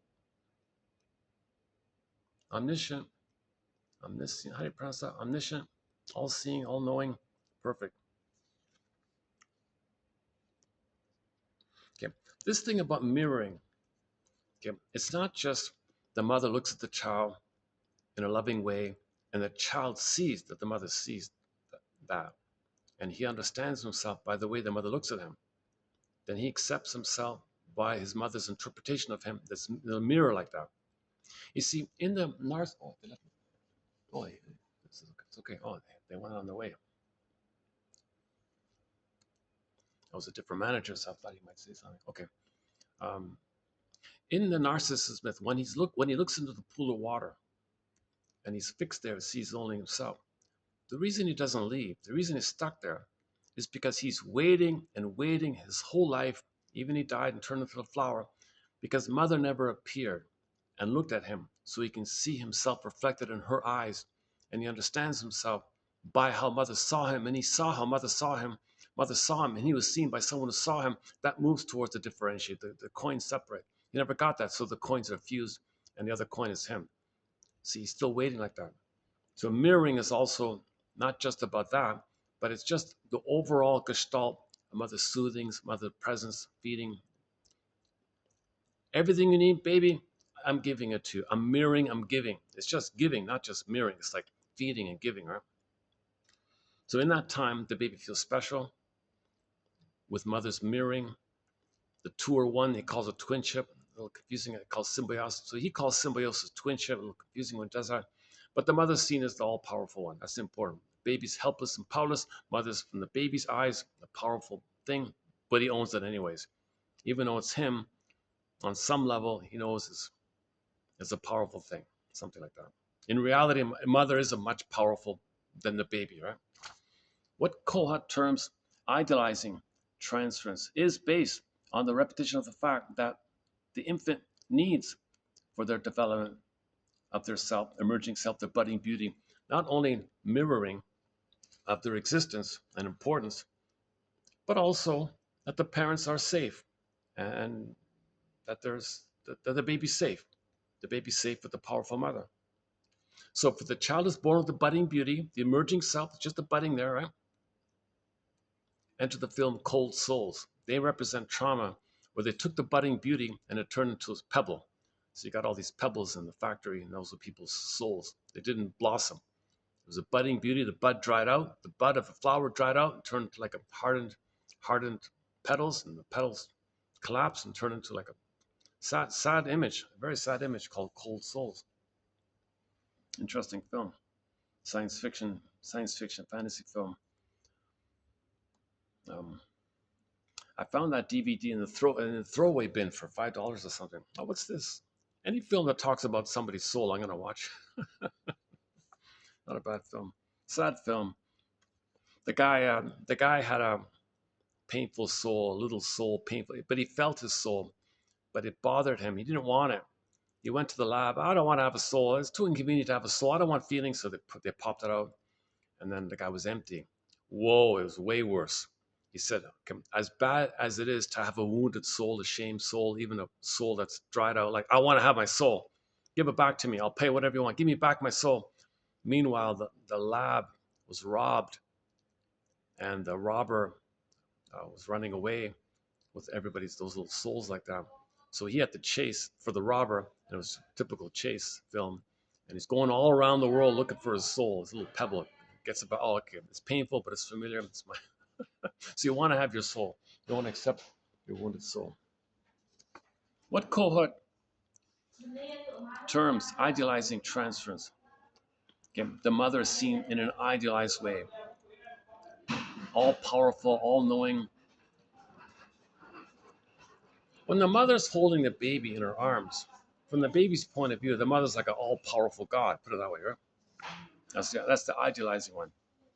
Okay, so later on, if you create this kind of transference, transferring the need for that onto somebody, this is based on the repetition of the fact that the infant needs for their development, for the development of their budding beauty, their emerging self, not only mirroring and feeding and all that, also mother's presence, and that baby sees that the mother sees the baby's existence, and the baby accepts that the mother is safe like that.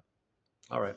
But since in this very early phase of development, the parental figure is hardly distinguishable from the infant's own self, okay, baby doesn't know where he begins and where the mother begins, okay, undifferentiation, non-differentiation. Therefore, this is called the self object, okay, written as one word, self object. So the baby and the mother are one. The baby self, grandiose self, mother omnipotent object, okay, omnipotent other, grandiose self. It's kind of fused. So there's a self object, and they would write it as one word to make it fused, like it's one word, not separate. So when you see the word self object, it's always pressed together or dashed together like that. Self object. Therefore called a self object. The perfection of the admired figure means also its own perfection. So in that state, baby's perfect, mother's perfect. Get Garden of Eden, Shambhala. All right. One could say that a fusion with the omnipotence of the parental figure takes place, right? All right. It is important that the analyst be able to tolerate being an idealized figure as long as this is needed by the client, because abrupt disappointments will break the therapy often, usually breaks the therapy. In some rare cases, it might even hurt the person. I just played the clip from the Partridge Family, and there was forgot her name, the groupie girl. She was hiding in the bushes, wanted to get a glimpse of Keith. So Keith, played by David Cassidy, was a teen idol, rock star, pop star, and this closet narcissist girl. I think she had a closet narcissism, and the mother took pity on her and said, You can hang out with us, and you can meet Keith. I'll let you meet my son, and you can have dinner with us." So all excited like that, and she was in floating. She was in gaga. She was wow, dreaming, dreaming. So she had a huge idealizing transference on Keith, this girl.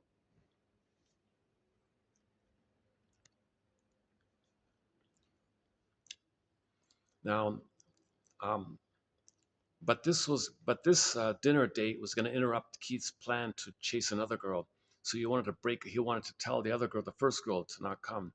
In the process of doing so, he sensed her immense idealizing transference, and Keith felt that if he crushed her idealizing transference, maybe she didn't have enough of an ego to tolerate and accept the reality of it, and she might be very literally hurt by it because of the full blown trans. It was a full blown transference neurosis, almost like that. So he you have to accept that kind of thing. So he didn't want to hurt her. Yeah. So So he broke up with the other girl. Well, he didn't hurt her despite um, his he, despite his uh, other agenda they had. So he sacrificed. In other words, he sacrificed himself a little bit, um, and it was helpful for him because it was the pursuit of the woman who didn't love him that would made him hurt this girl. He said, something wrong. Why am I doing this? Normally I wouldn't do this, but I'm actually on the verge of hurting this girl, chasing someone who doesn't love me. So he came to a sense. A very good clip. I played a. If you go to the last video, I played a clip from it. Um, or better yet, look up season 1, episode 6 of the Partridge Family, 1970. The episode is entitled "Love at First Sight."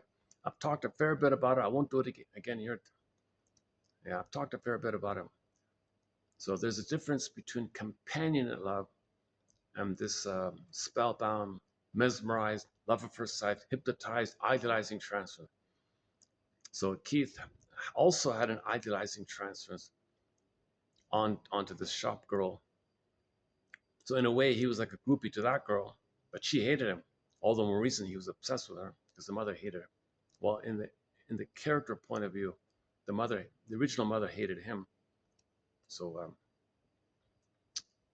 he was spellbound with a girl that hated him, and he was fused in a neurosis like that. Anyways, he caught himself and pulled himself out of it. That's a very encouraging scene. That's the shop scene. Well, when he caught himself, and he said, "Yeah, I ignored all the red flags. You hated me the whole time, didn't you? And you're gonna come to the dinner because out of a pride thing on your end, nothing to do with me, right? Uh-huh. And geez, yeah, I guess it took me a long time to realize you have contempt for me. Sorry, I didn't lead you on, did I? No, you didn't. No, you didn't." So he was obsessed with her, right? So when he came to his senses and he was walking out the door, um, um, maybe the woman enjoyed hating him, so she wanted to pull him in. So she tried to do a Venus flytrap on him. Maybe he said, "No, no, no, no, it's okay. Don't change. Don't.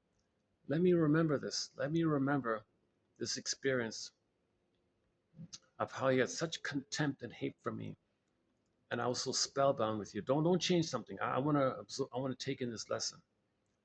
So he took in the lesson, so he could analyze himself. He could shrink himself. He processed it himself. Okay, so he was okay like that. Now the groupie girl, the much younger girl, probably couldn't do that. So Keith couldn't refuse her like that. Refuse the dinner right now. Idealizing transference. So in other words, in the shrink modality, many times the shrink has to tolerate the client idealizing him. Now, this is the closet narcissist, by the way, right?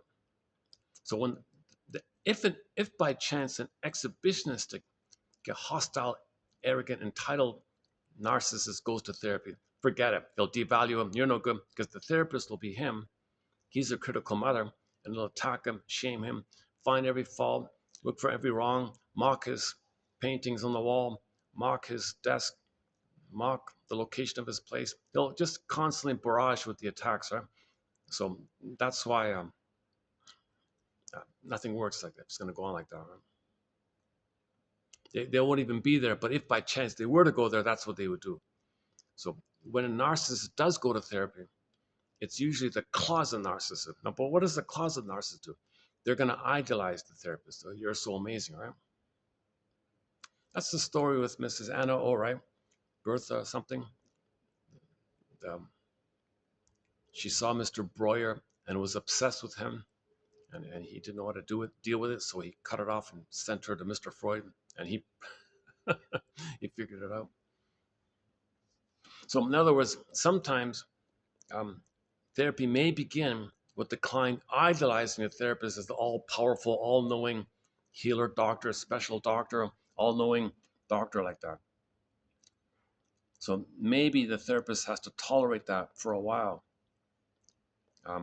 Now, the conclusion of therapy, it's all resolved, right?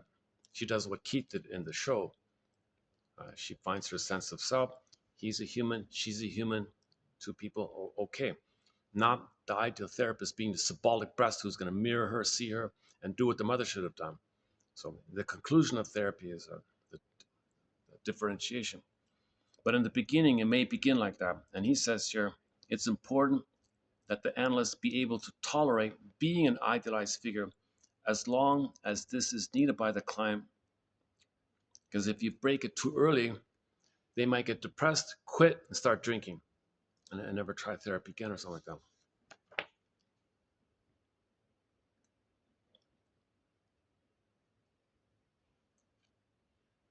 If he does, if the therapist does, don't idealize me. I'm just a person. Okay, then clinical signs of a disturbance of the idealizing transference are cold, aloof, angry, withdrawal, which also represents a swing to the grandiose self, and feelings of abandonment, depression due to the separation. And then he looks for substitutes. Substitutes. One of the substitutes can be the promiscuity now, he said, or the voyeurism, he said here, the pornography or something. Clinical signs of it. So if the cause of narcissism doesn't get a chance to idealize the therapist, and the therapist cuts it off or something, or the therapist shows too many mistakes or something, and the client feels, I can't idealize you, I can't think you're a special doctor. Don't you have a degree on the wall there? Can't I idolize that you're an all-knowing? Oh, you've got two. Can't I do that? Wait a minute. Those are flaky. Where'd you get those PhDs? Was that from the mail order thing? Um, did you cheat on your exam? Maybe if it's broken somehow, if the therapist, if somehow the idealization is broken, then the client is going to be cold, aloof, cold, okay, passive aggressive, quiet, seething anger, cold shoulder, anger, withdraw. Okay, so now she's feeling the sadness of it all, and as a defense against that, she may enter promiscuity as a defense. That's the one he gives here, one defense mechanism.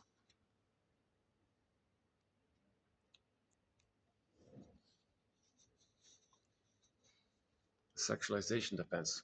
So the Mrs. Anna O wanted an affair with Mr. Breuer. So as a defense against her inability to trust him, she wanted to sleep with him, right? Something like that.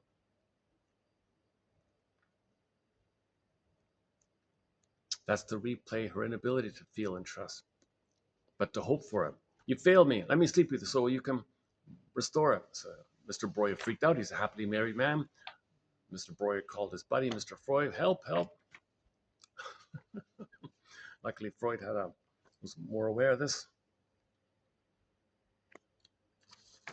Okay, so back to the cause of narcissism. So on this side, okay,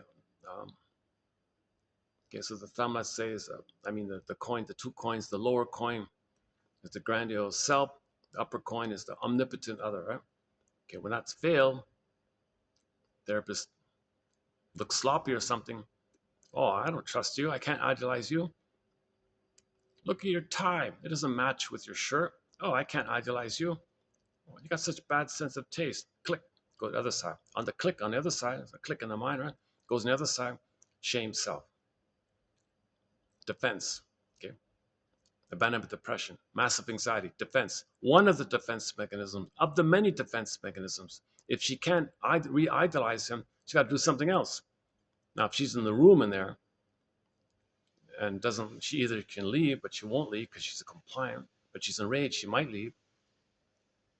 Now, if she can flip it, sometimes they can flip it and she becomes the aggressor and then mocks him, attacks him. You're no good and so on. But usually they don't do it. They deal with it on their self side. So on their self side, they might develop their sexual defense, their erotic defense, because you don't have your feelings. To maintain the lack of feelings, to push back the feelings, you do the sexual without feeling thing. So the woman in the therapy with Mr. Breuer maybe did that. Mr. Breuer freaked out. I don't know what's going on here. Freud, help, take her. That's the story of the origin story of psychoanalysis, right? It all started with Mrs. Anna O. There's a stamp. There's a stamp. In Germany, there's a stamp, and a bona fide stamp. You go to the post office. I like a stamp of a Bertha is it Pappenheim, also known as Anna O, famous Anna O. So she was the one that told Freud and Breuer, um, look, you guys, let me tell my story for Pete's sakes. And she made improvements by telling the story. Don't hypnotize me. Don't give me the watch. Don't do that. I want someone to talk to. I want to do the talking cure. That was her phrase, the talking cure, chimney sweeping, the talking cure. Some people regard her as sort of the mother of psychoanalysis or the inventor of it.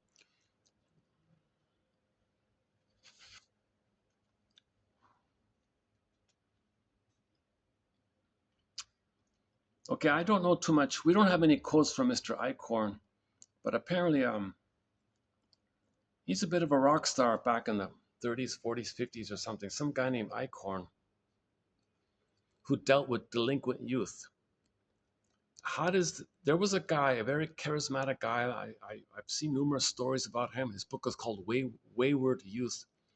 He was some tough, charismatic kind of guy that all the troubled youth would admire him. And he wanted to induce an idealizing transference. Okay? And then he would help them like that. So that's a bit of an exception, but it does point out the dynamic. Those who would exploit an idealizing transference to promote direct adaptive changes are in fact reverting to the methods developed by Eichhorn, 1951, for the management of delinquent youths. To gain therapeutic advantage, Mr. Eichhorn advocated the unimpeded unfolding of the transference with delinquents who would otherwise fail to develop a meaningful contact with him. The establishment of a stable, idealizing transference often leads clients into states of well-being contingent on the availability and continued quote-unquote perfection of the analyst. So the only way to help the troubled youth like that, the wayward youth, the name of this book, was if they can idolize somebody, have a mentor, someone they respect, and then you can help them that way. So that's a little bit analogous to the therapy room. The closet narcissist is a wayward youth, a wayward human, and idealize the therapist.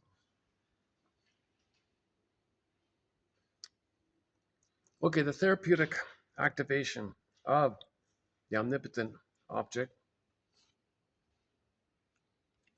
um, which will be referred to as the idealizing transference, is the revival during therapy of one of the two aspects of the early phase of development. It is the state in which, after being exposed to the disturbance of the psychological equilibrium of primary narcissism, the psyche saves a part of the lost experience of narcissistic perfection by assigning it to an archaic other image in the mind. So they make an image in the mind of somebody being amazing. So the child makes up a fantasy imago of something amazing. So he imagines something in his fantasy that there's an amazing thing in there. And with that amazing fantasy in his unconscious, he feels special. That amazing fantasy of the other, he may put onto others and feel special. Since all bliss and power now reside in the idealized object, the child feels empty and powerless when he is separated from it, and he attempts, therefore, to maintain a continuous union with it. Okay, this is the scam with the cult people, right? This is the scam with the cult guru or something, right? So the cult guru tells you something, some crazy, says he knows all this stuff, he can help you. You can help me? Oh, yes, I got a phone call from another planet. He gave me the secret, only told it to me. You pay me money, you'll be okay. I've got the inside scoop from Super A. He'll make up some fantasy story of some all-powerful, all-knowing, i.e. symbolic breast. Now, the cult guru doesn't say the word symbolic breast or phantom placenta. He doesn't use the word phantom placenta or symbolic breast or phantom breast even. He doesn't do that. He'll just say some all-powerful, some all-knowing, some grand, omnipotent, godlike thing, whatever. He'll just make it up. And he says he knows about it. He was in touch with it or something. So the members would flock in, throw the money at him. Oh, good. Dope is hope. So he's selling hope of the good breast. It's addictive. Hope is dope. It's addictive. They throw the money at him. It's a trick on his end to steal your money. So the cult guru wants you to idealize him. He'll say what you want to hear. Oh, you never got the placenta was removed from you. Was it at birth? Did they sever the cord at birth? And you're looking and yearning, constant yearning, constant craving. Where's my placenta? What happened to the placenta? I found it. I know where it is. I got the inside scoop on it. Really? Really? They've been looking their whole lives for it. Constant craving. Remember, when there's trauma, you have the unconscious hope for that. So you promise that hope. That hope is the excitement, the dopamine, the chasing, the dopamine, and the fantasy of being reunited with the placenta, being reunited with the mother breast. That fantasy of that can trigger the old feelings that you have. Then you get the chemistry to push back the pain. But you got to see him again to get the sermon right, get the speech, and then the fantasy to trigger the past. The past gives you good feelings in the uterus. That pushes back the pain, and it's cycling around like that. He's not healing you. He's selling hope, right? He's selling unreal hope. And those victims or whatever, or people being conned, if he's exposed or something, they might get depressed, right? If they're all closet narcissists and the con is exposed or something, then they might get depressed.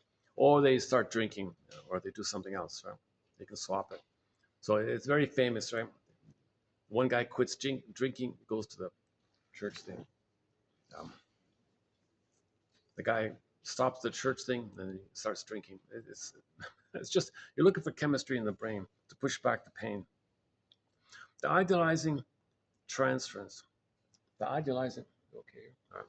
The idealizing transference constitutes the therapeutic revival of that aspect of a developmental phase in which the child attempts to save the original narcissism by giving it over to a narcissistically experienced, omnipotent, and perfect self-object.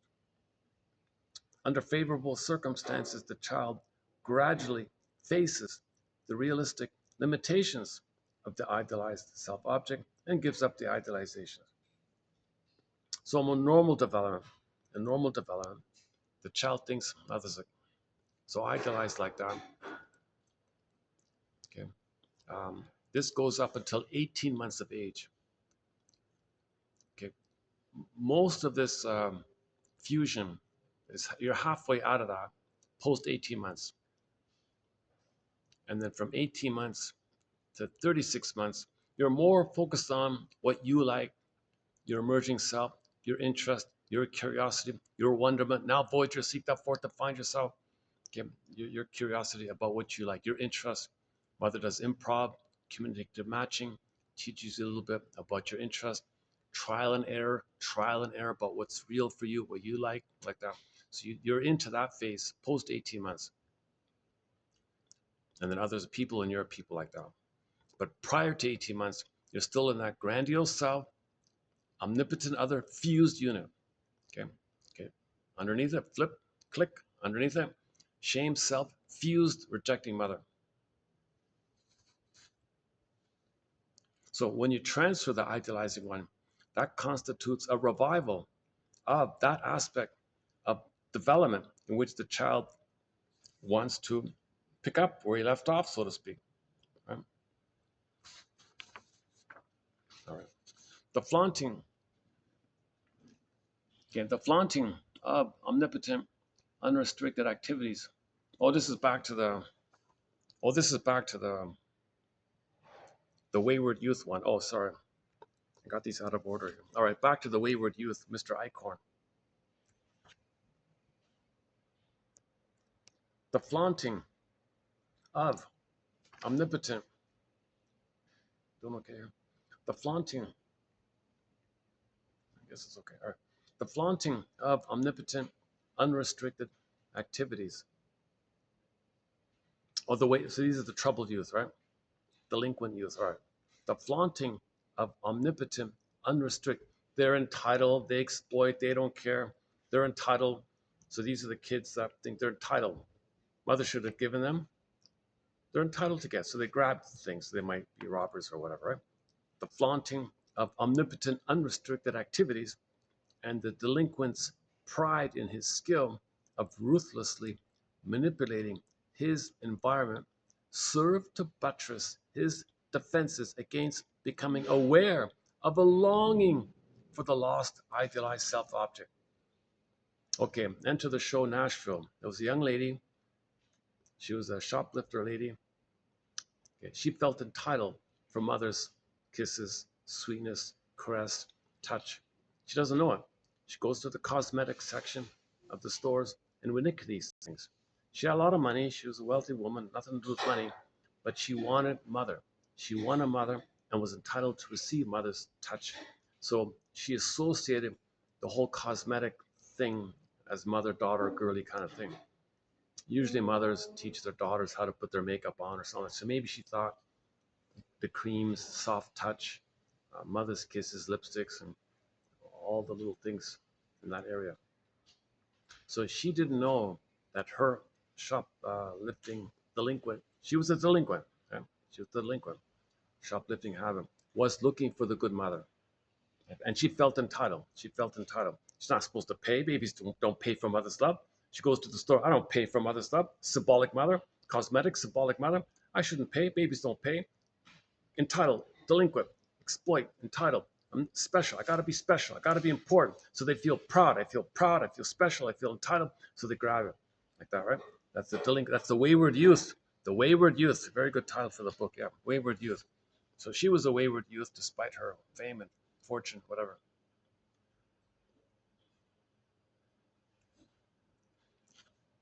The flaunting of omnipotent, unrestricted activities. Oh, this is the man himself. Oh, this is Mr. Kohut himself.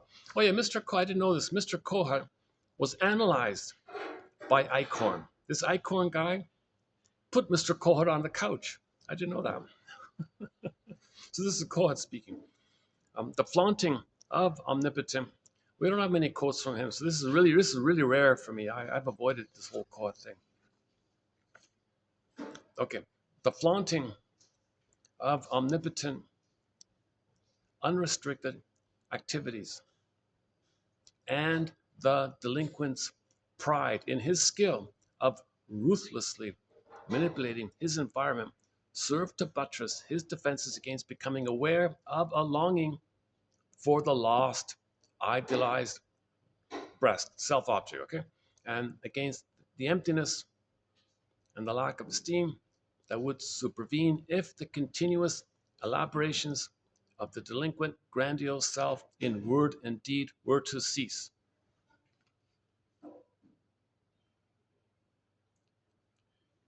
Okay. If the therapist would offer himself to such, if the therapist would offer himself to such a delinquent as an ideal figure in the world of values, he couldn't be accepted. Okay. So if the therapist comes in and he's in the regular world of values, the delinquent youth won't accept him. It was Eichhorn's special skill and understanding for the delinquent that led him to offer himself first as a mirror image of the delinquent's grandiose self. Now I don't know what this Eichhorn guy did, Did he show himself to be a badass delinquent and they would admire him? Is that what I'm just guessing here. He was thus able to initiate a veiled mobilization of idealizing cathexis toward an idealized self-object without disturbing the necessary protection of the defensively created grandiose self and its activities. Once a bond is established, however, the idealizing cathexis have been mobilized, a working through process becomes possible and a gradual shift from the omnipotence and invulnerability of the grandiose self to the more deeply longed for omnipotence and invulnerability of an idealized object and the requisite therapeutic dependence on it can be achieved.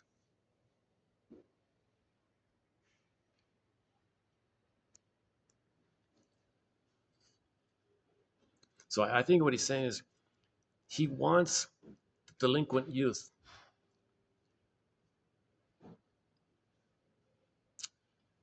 to become a covert narcissist.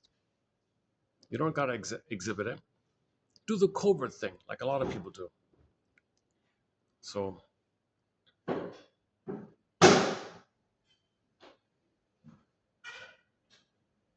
then when he's in covert mode, because when they do go to therapy, it's the causal ones that go. So they're already in the idealizing mode. But these delinquent ones, no, they're the exhibitionistic one. He wants, no, I want you to idealize me. I want some leverage with you like that. So he wants to get some leverage. So the person who's being admired has leverage over the admirer. So he's trying to create that. Exaggerate, okay. Otherwise, exaggerated fault finding and belittling occur as defenses against the establishment of a comparatively uncomplicated idealizing transference will occur. Okay. So if Mr. Eichhorn failed to win their admiration, they're going to mock him. Oh, what do you think you are? You're another corrupt so and so. You're just as bad as so on down the line, right? Find fault and belittle him. The perceptive analyst will usually have no trouble recognizing the thinly. Okay, now there's a different part. Okay, another part here is sometimes. Okay, let's forget that. Let's forget that one. Okay, last one here. Kohut distinguishes the idealizing transference of narcissistic origin from other forms of idealization. Okay, so there's a difference between idealizing someone who's your everything. You're my play Barry White song. You're my first. You're my last. You're my everything. Okay, that's a quote unquote pre-Oedipal baby mother. The mother's idealized as a super god. Okay, that's one kind of idealization. This earlier stuff, where the mother's everything. Okay, that's the limerence stuff. You're my everything. I can't live with you. I can't live without. That's the puppy love, infantile love, transference love stuff. That's one kind of idealizing transfers. Like the groupie girl in the Partridge Family onto Keith. Like Keith himself for a while onto the shop girl. These are idealizing kind of things, right? So that's one level of it. Another kind of idealization is when you admire somebody but see them as a human being, but you still think well of them, but they're a human being. They're not the phantom placenta, they're not the phantom breast, they're a human being. So if you admire somebody as a regular human being, that's one idealization. It's milder like that, it's warmer like that, person to person like that, versus the blissful, euphoric stuff. A relationship in this latter, there's mutuality in the latter. This differs from the idealization of the self-object, where the object is not experienced as a separate entity and mutuality is not possible. Keep in mind that these kind of idealizing transferences are ultimately an attempt at healing, an attempt at cure, an attempt at restoration. They're trying to find the mother. It's an attempt to heal. It's an attempt to find the mother. It's an attempt to go back to the place where they're fixated, have a loving mother, and resume development so they can have their beingness and their identity to restore themselves. Restoration of the self, the name of the guy's book. So it's an attempt at restoration of the self. When people are doing all this stuff, it's a cry for love. It's a cry for love, for mother's love in the past, to have a restoration of the self.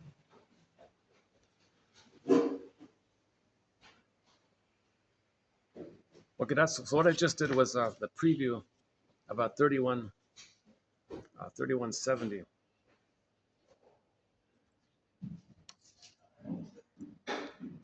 Um, should I do I don't want to get anybody's way here. Should I do 71 here?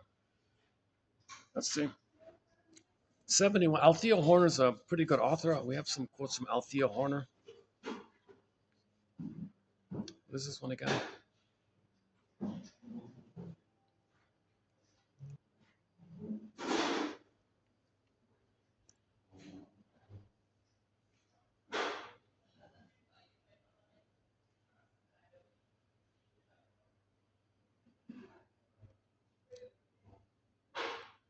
Okay, in the closet narcissism, okay, the depressed, depleted self. Her version of it is the little orphan Annie syndrome within. Oh, there's the Edwin.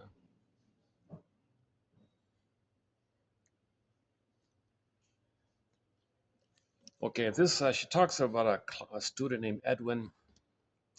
He was provoking her to shout at him, okay, because he wanted to maintain the masochistic wish to be one with the bad mother. So the Edwin's mother barked at him all the time, and that's the masochistic tie to the mother. To maintain the masochistic tie, it's familiar, it's painful, but it's familiar, it's home, it's where he's stuck at. So he transfers this critical mother onto the therapist, provokes her, goads her, misuses the situation, looks for her soft spots, finds anything vulnerable about her, annoy her, get her to bark at him so he can flare up the model in the mind, the masochistic tie to the mother, right? Because of the masochistic wish to be reunited with the bad mother, the therapist often finds himself struggling to maintain a position of therapeutic equanimity in the face of the client's provocations. Just keep that in mind, she said.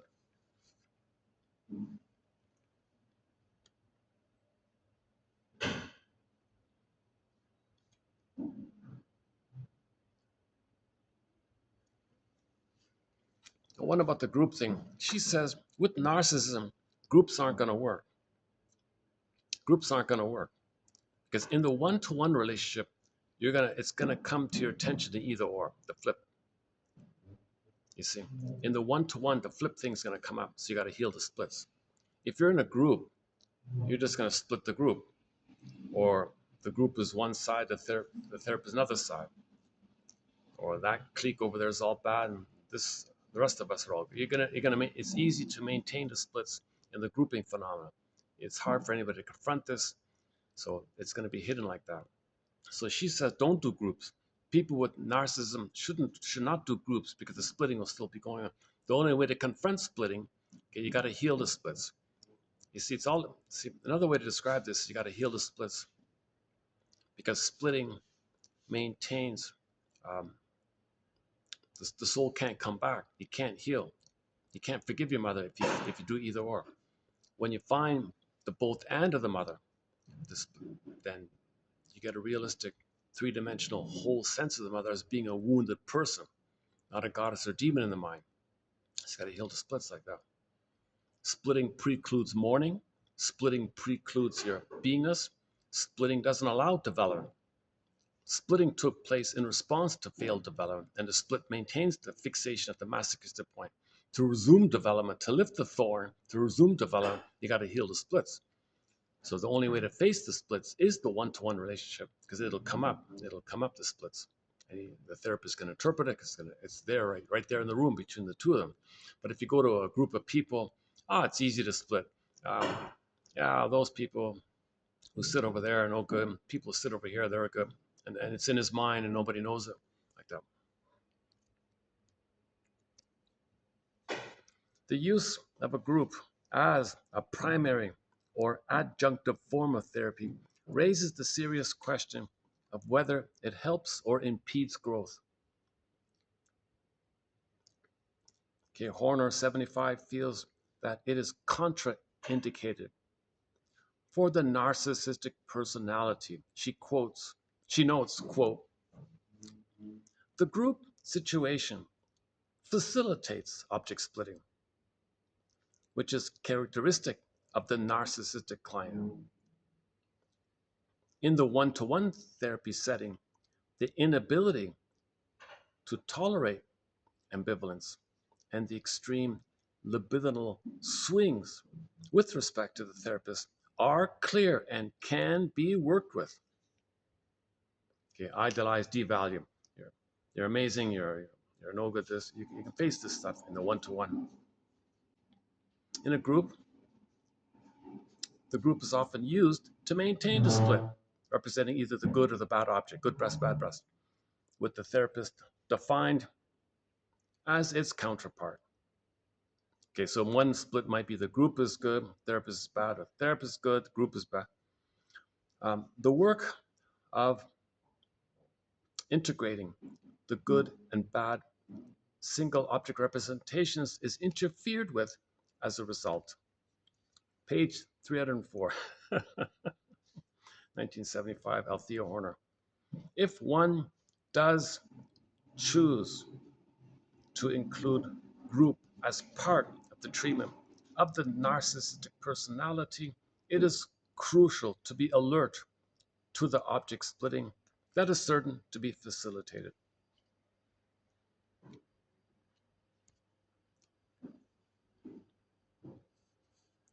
So when you get to a place of Ubuntu, we're all humans, wounded, crying for love, everything's love for cry for love, we're wounded, we're homotraumacus.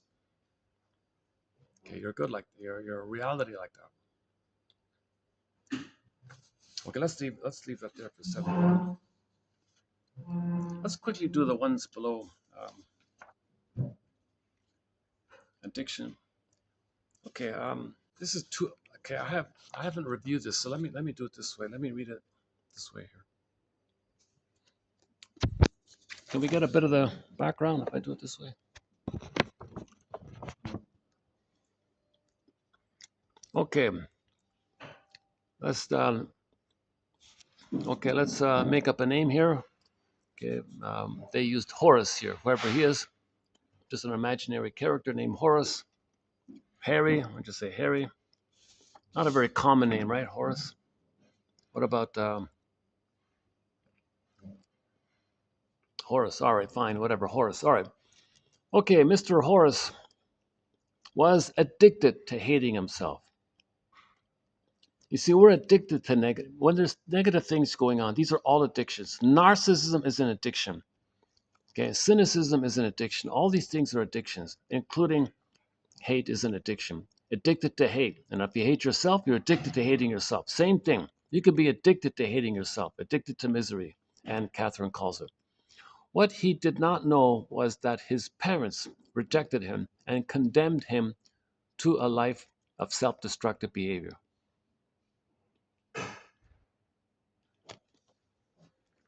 See, once again, if the mother hates herself, she needs the child to hate to make her feel better about herself because she externalizes her self-hate. And somebody, it's kind of like, quote unquote, psychic expert. In her fantasy, she wishes she could pull up, export, put onto the kid. It doesn't work. It's still there, but she's trying to do that. But the process of doing it gives her, by comparison, why does hating her child make her feel better about herself? I don't understand that fully. I don't have an answer clearly how that works. Why a mother wants to see the child unhappy, defective, um, using the child because she depends on the child to be there for her. That part I get. But how it is that she feels better, or maybe she feels better because of that. Yeah, maybe that's all it is. Horace was addicted to hating himself. What he didn't know was that his parents rejected him and condemned him to a life of self destructive behavior. People can inadvertently fall into an addictive pattern based on a traumatic event. Yeah, see, trauma creates addictions. When somebody's addicted to something, addictive behavior, addictive obsessive compulsive, that's trauma. Trauma's there. Trauma creates addictions. On some unconscious level, he began to reject himself with self-destructive behavior. So mother rejected him, he rejects himself, the ties that bind, the loyalty to the mother, the tie to the mother, the masochistic tie to the mother. He's got to treat himself the way his mother treated him. That's his way to have a mother, to please the mother, to mirror the mother. He had developed an emotional addiction based on self-hatred. Now he's addicted to this. Can you believe it? Anytime counselors experience constant rejection in their clients, it may be important to consider a self-hatred addiction. Yeah, that's his interesting angle on it. If somebody's addicted, he thinks, well, maybe they're addicted to hating themselves because their mother hated them and they haven't separated from the mother yet. Hating yourself has to start somewhere. In order to begin hating yourself, some outside experience or person must reject you. Alcoholics, for example,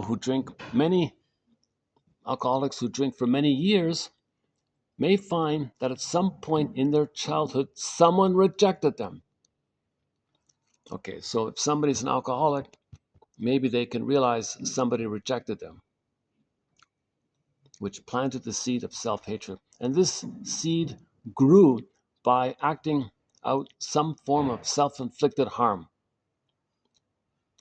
Obviously, alcohol is you're harming yourself, obviously. While you're searching for mother, you're harming yourself. And you're the mother, so you're harming the mother, but you're harming yourself. Mother harmed you, you're harming yourself, but you're the mother, so you want to harm the mother and you're harming yourself. Physical, psychological. Constant rejection by oneself or others builds emotional walls, ending in alienation and personal condemnation. And both are criteria for self-inflicted punishment. Self-hatred as an addiction can be passed on to people who have experienced rejection.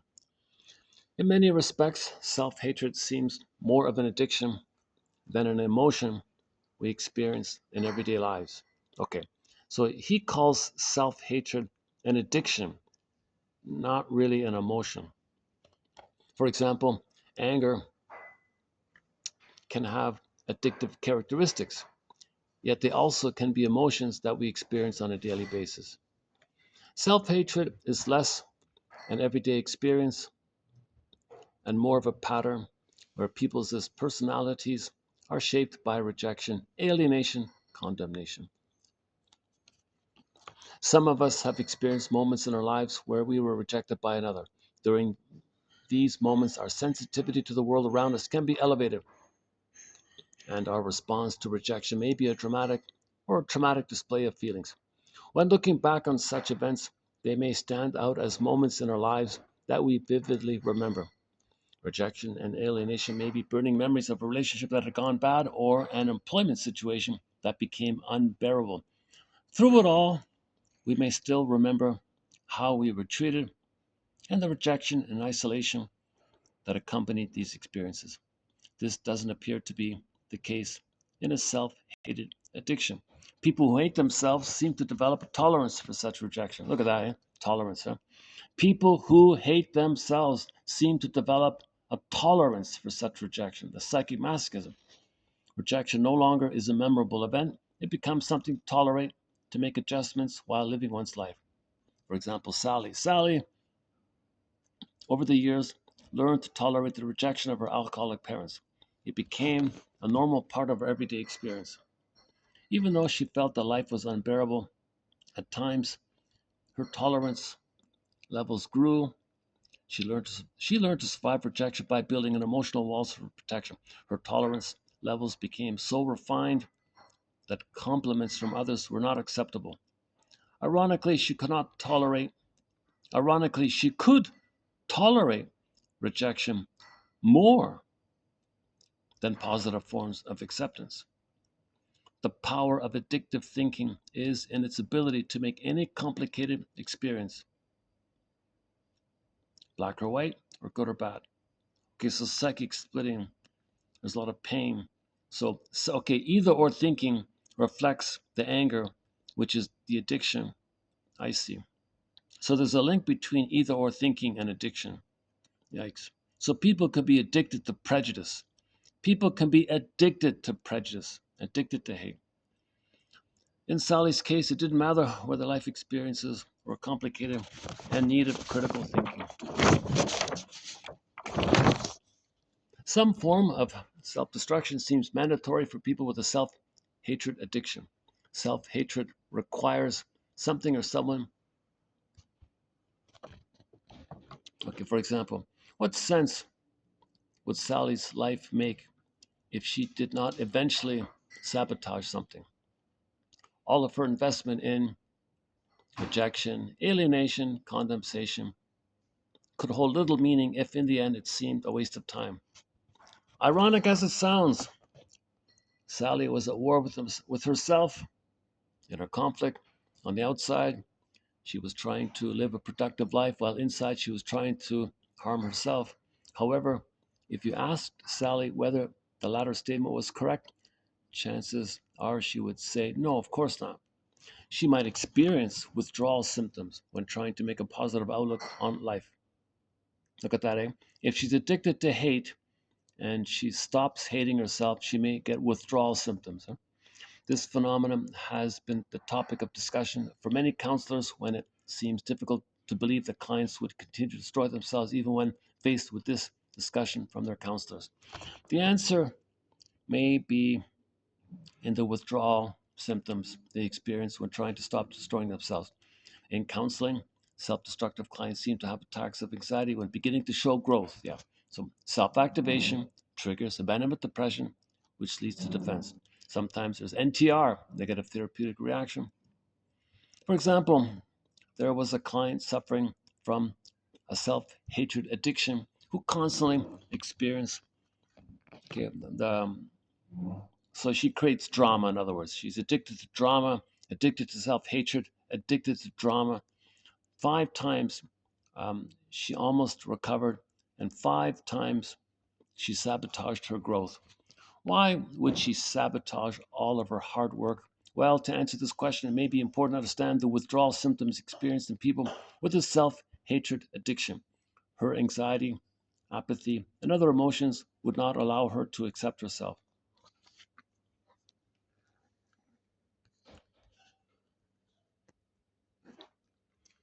So there's got to be like some kind of mourning process, some kind of abreaction, emotional catharsis, where you admit mother was impaired and didn't have a real self to love you. In other words, you didn't have a loving mother. Your mother was a wicked queen, i.e., narcissist. The fairy tale. I'm talking about the fairy tale point of view. Then you can accept yourself and self-activate. Only after you admit, okay, you didn't have a loving mother to love you, but you did have a false mother who hurt you. All you had was a false mother who hurt you. You didn't have a loving, there was no loving mother there. That's a loss. Losing a good mother at birth, that's a major loss. You got to face this major loss, i.e., free association, dream interpretation, okay, resolving either or thinking, and so on down the line. And of course, the most difficult of all, you got a level of safety with a caring witness. Still there? Okay. Let me check the time. Well, let's check. Hang on a second. Let's check the time here. What's that? Does this? Can I get the time on this thing? Yeah. Okay. There's the time.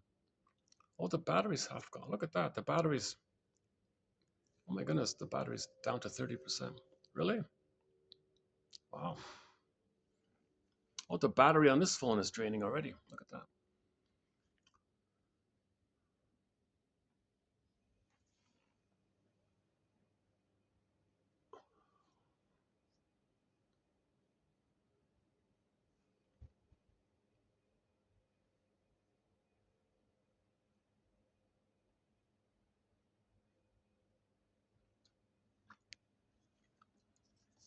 Okay. Why don't I just go down to the lobby area and close up with some comments at the end there. Yeah, let's just walk around a bit. Um, or just, now see, the audio on this phone's not too good, so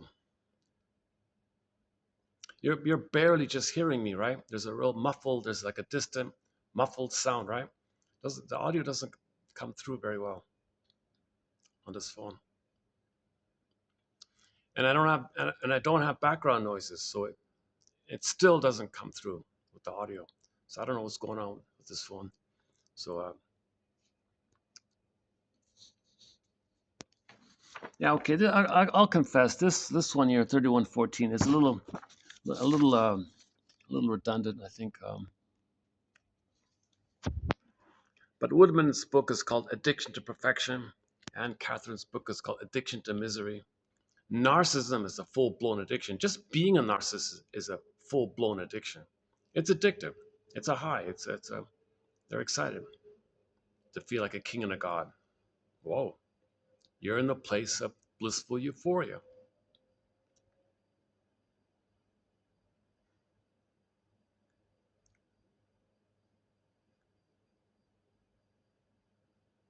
Well, the addiction is that you're dependent on being a narcissist.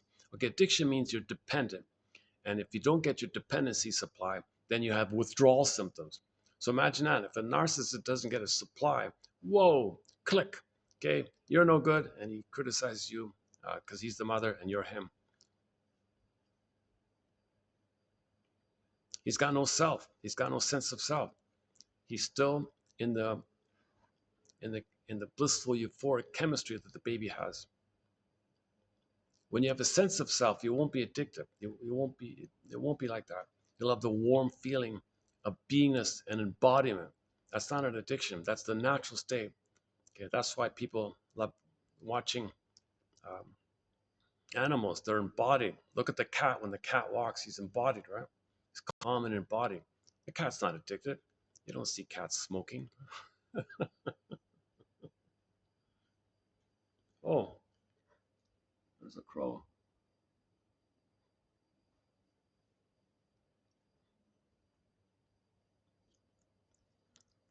Yeah, 3 continents. The crow's been a consistent one, yeah. So this channel is 5 years old. 5 years, 3 continents, 3,000 videos, 3,000 videos over 3 continents over a 5-year period, over 10,000 quotes.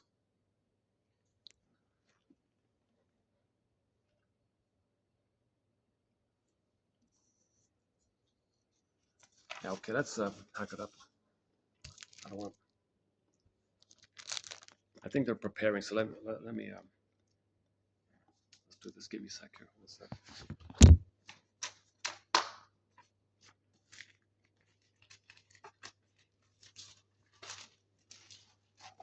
Let's just do it this way.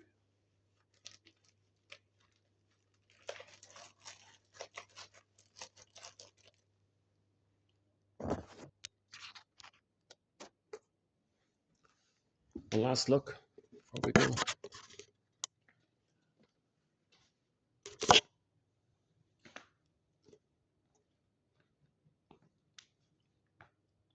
Oh, I see. Oh, look at that.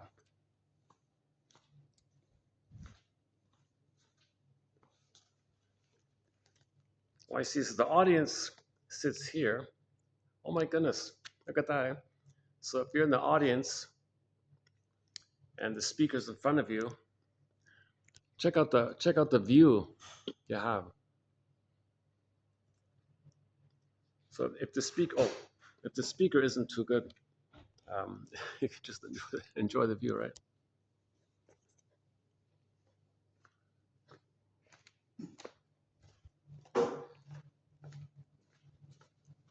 Thank you. Thank you.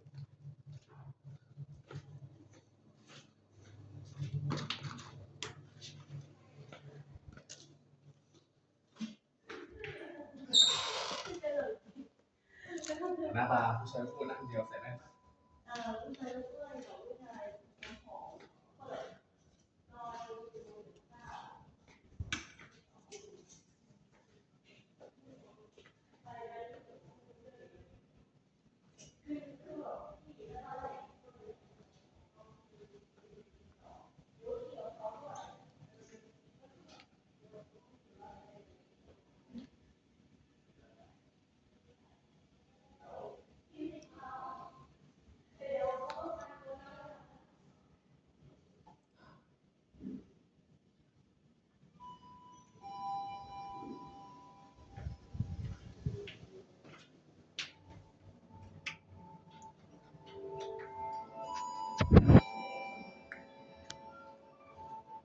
Wow.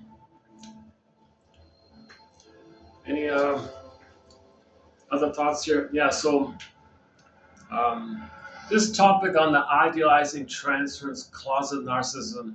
For more on it, check out the past couple of videos.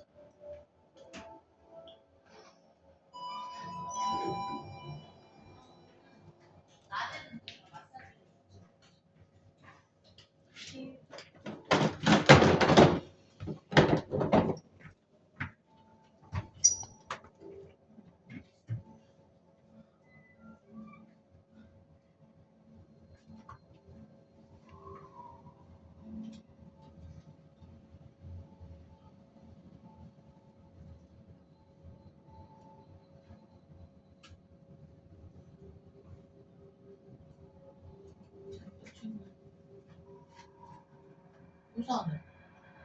몰라? 우산 오빠가 챙긴다며. 다 냈었잖아. 우산 꺼낸다며.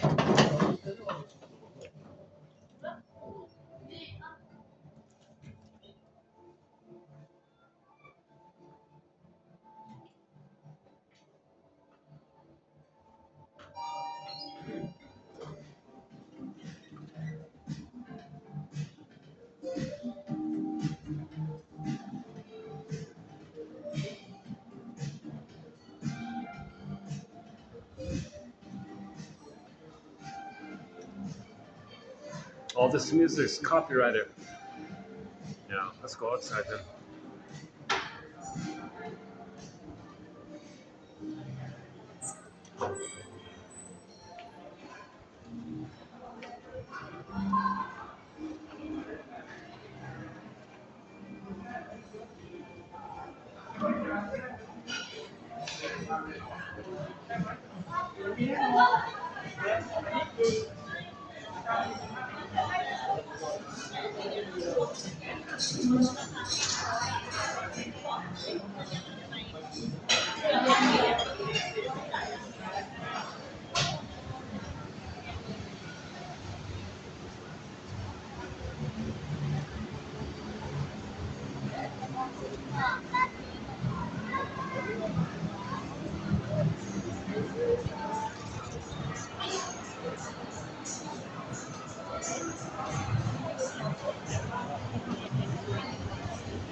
Okay, that's the sky train up ahead.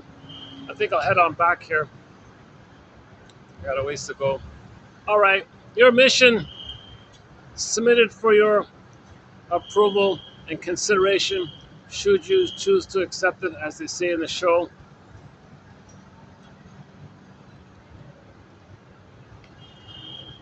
Um,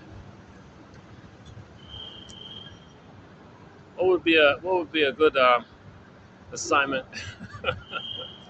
Something easy.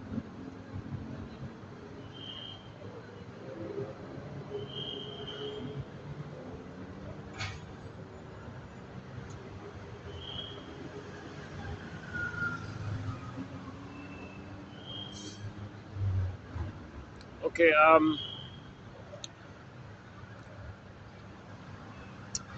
Watch some classic show. You know, like from the '70s or something. That's it. For the love of narrative medicine, may the psychoanalytic force be with you.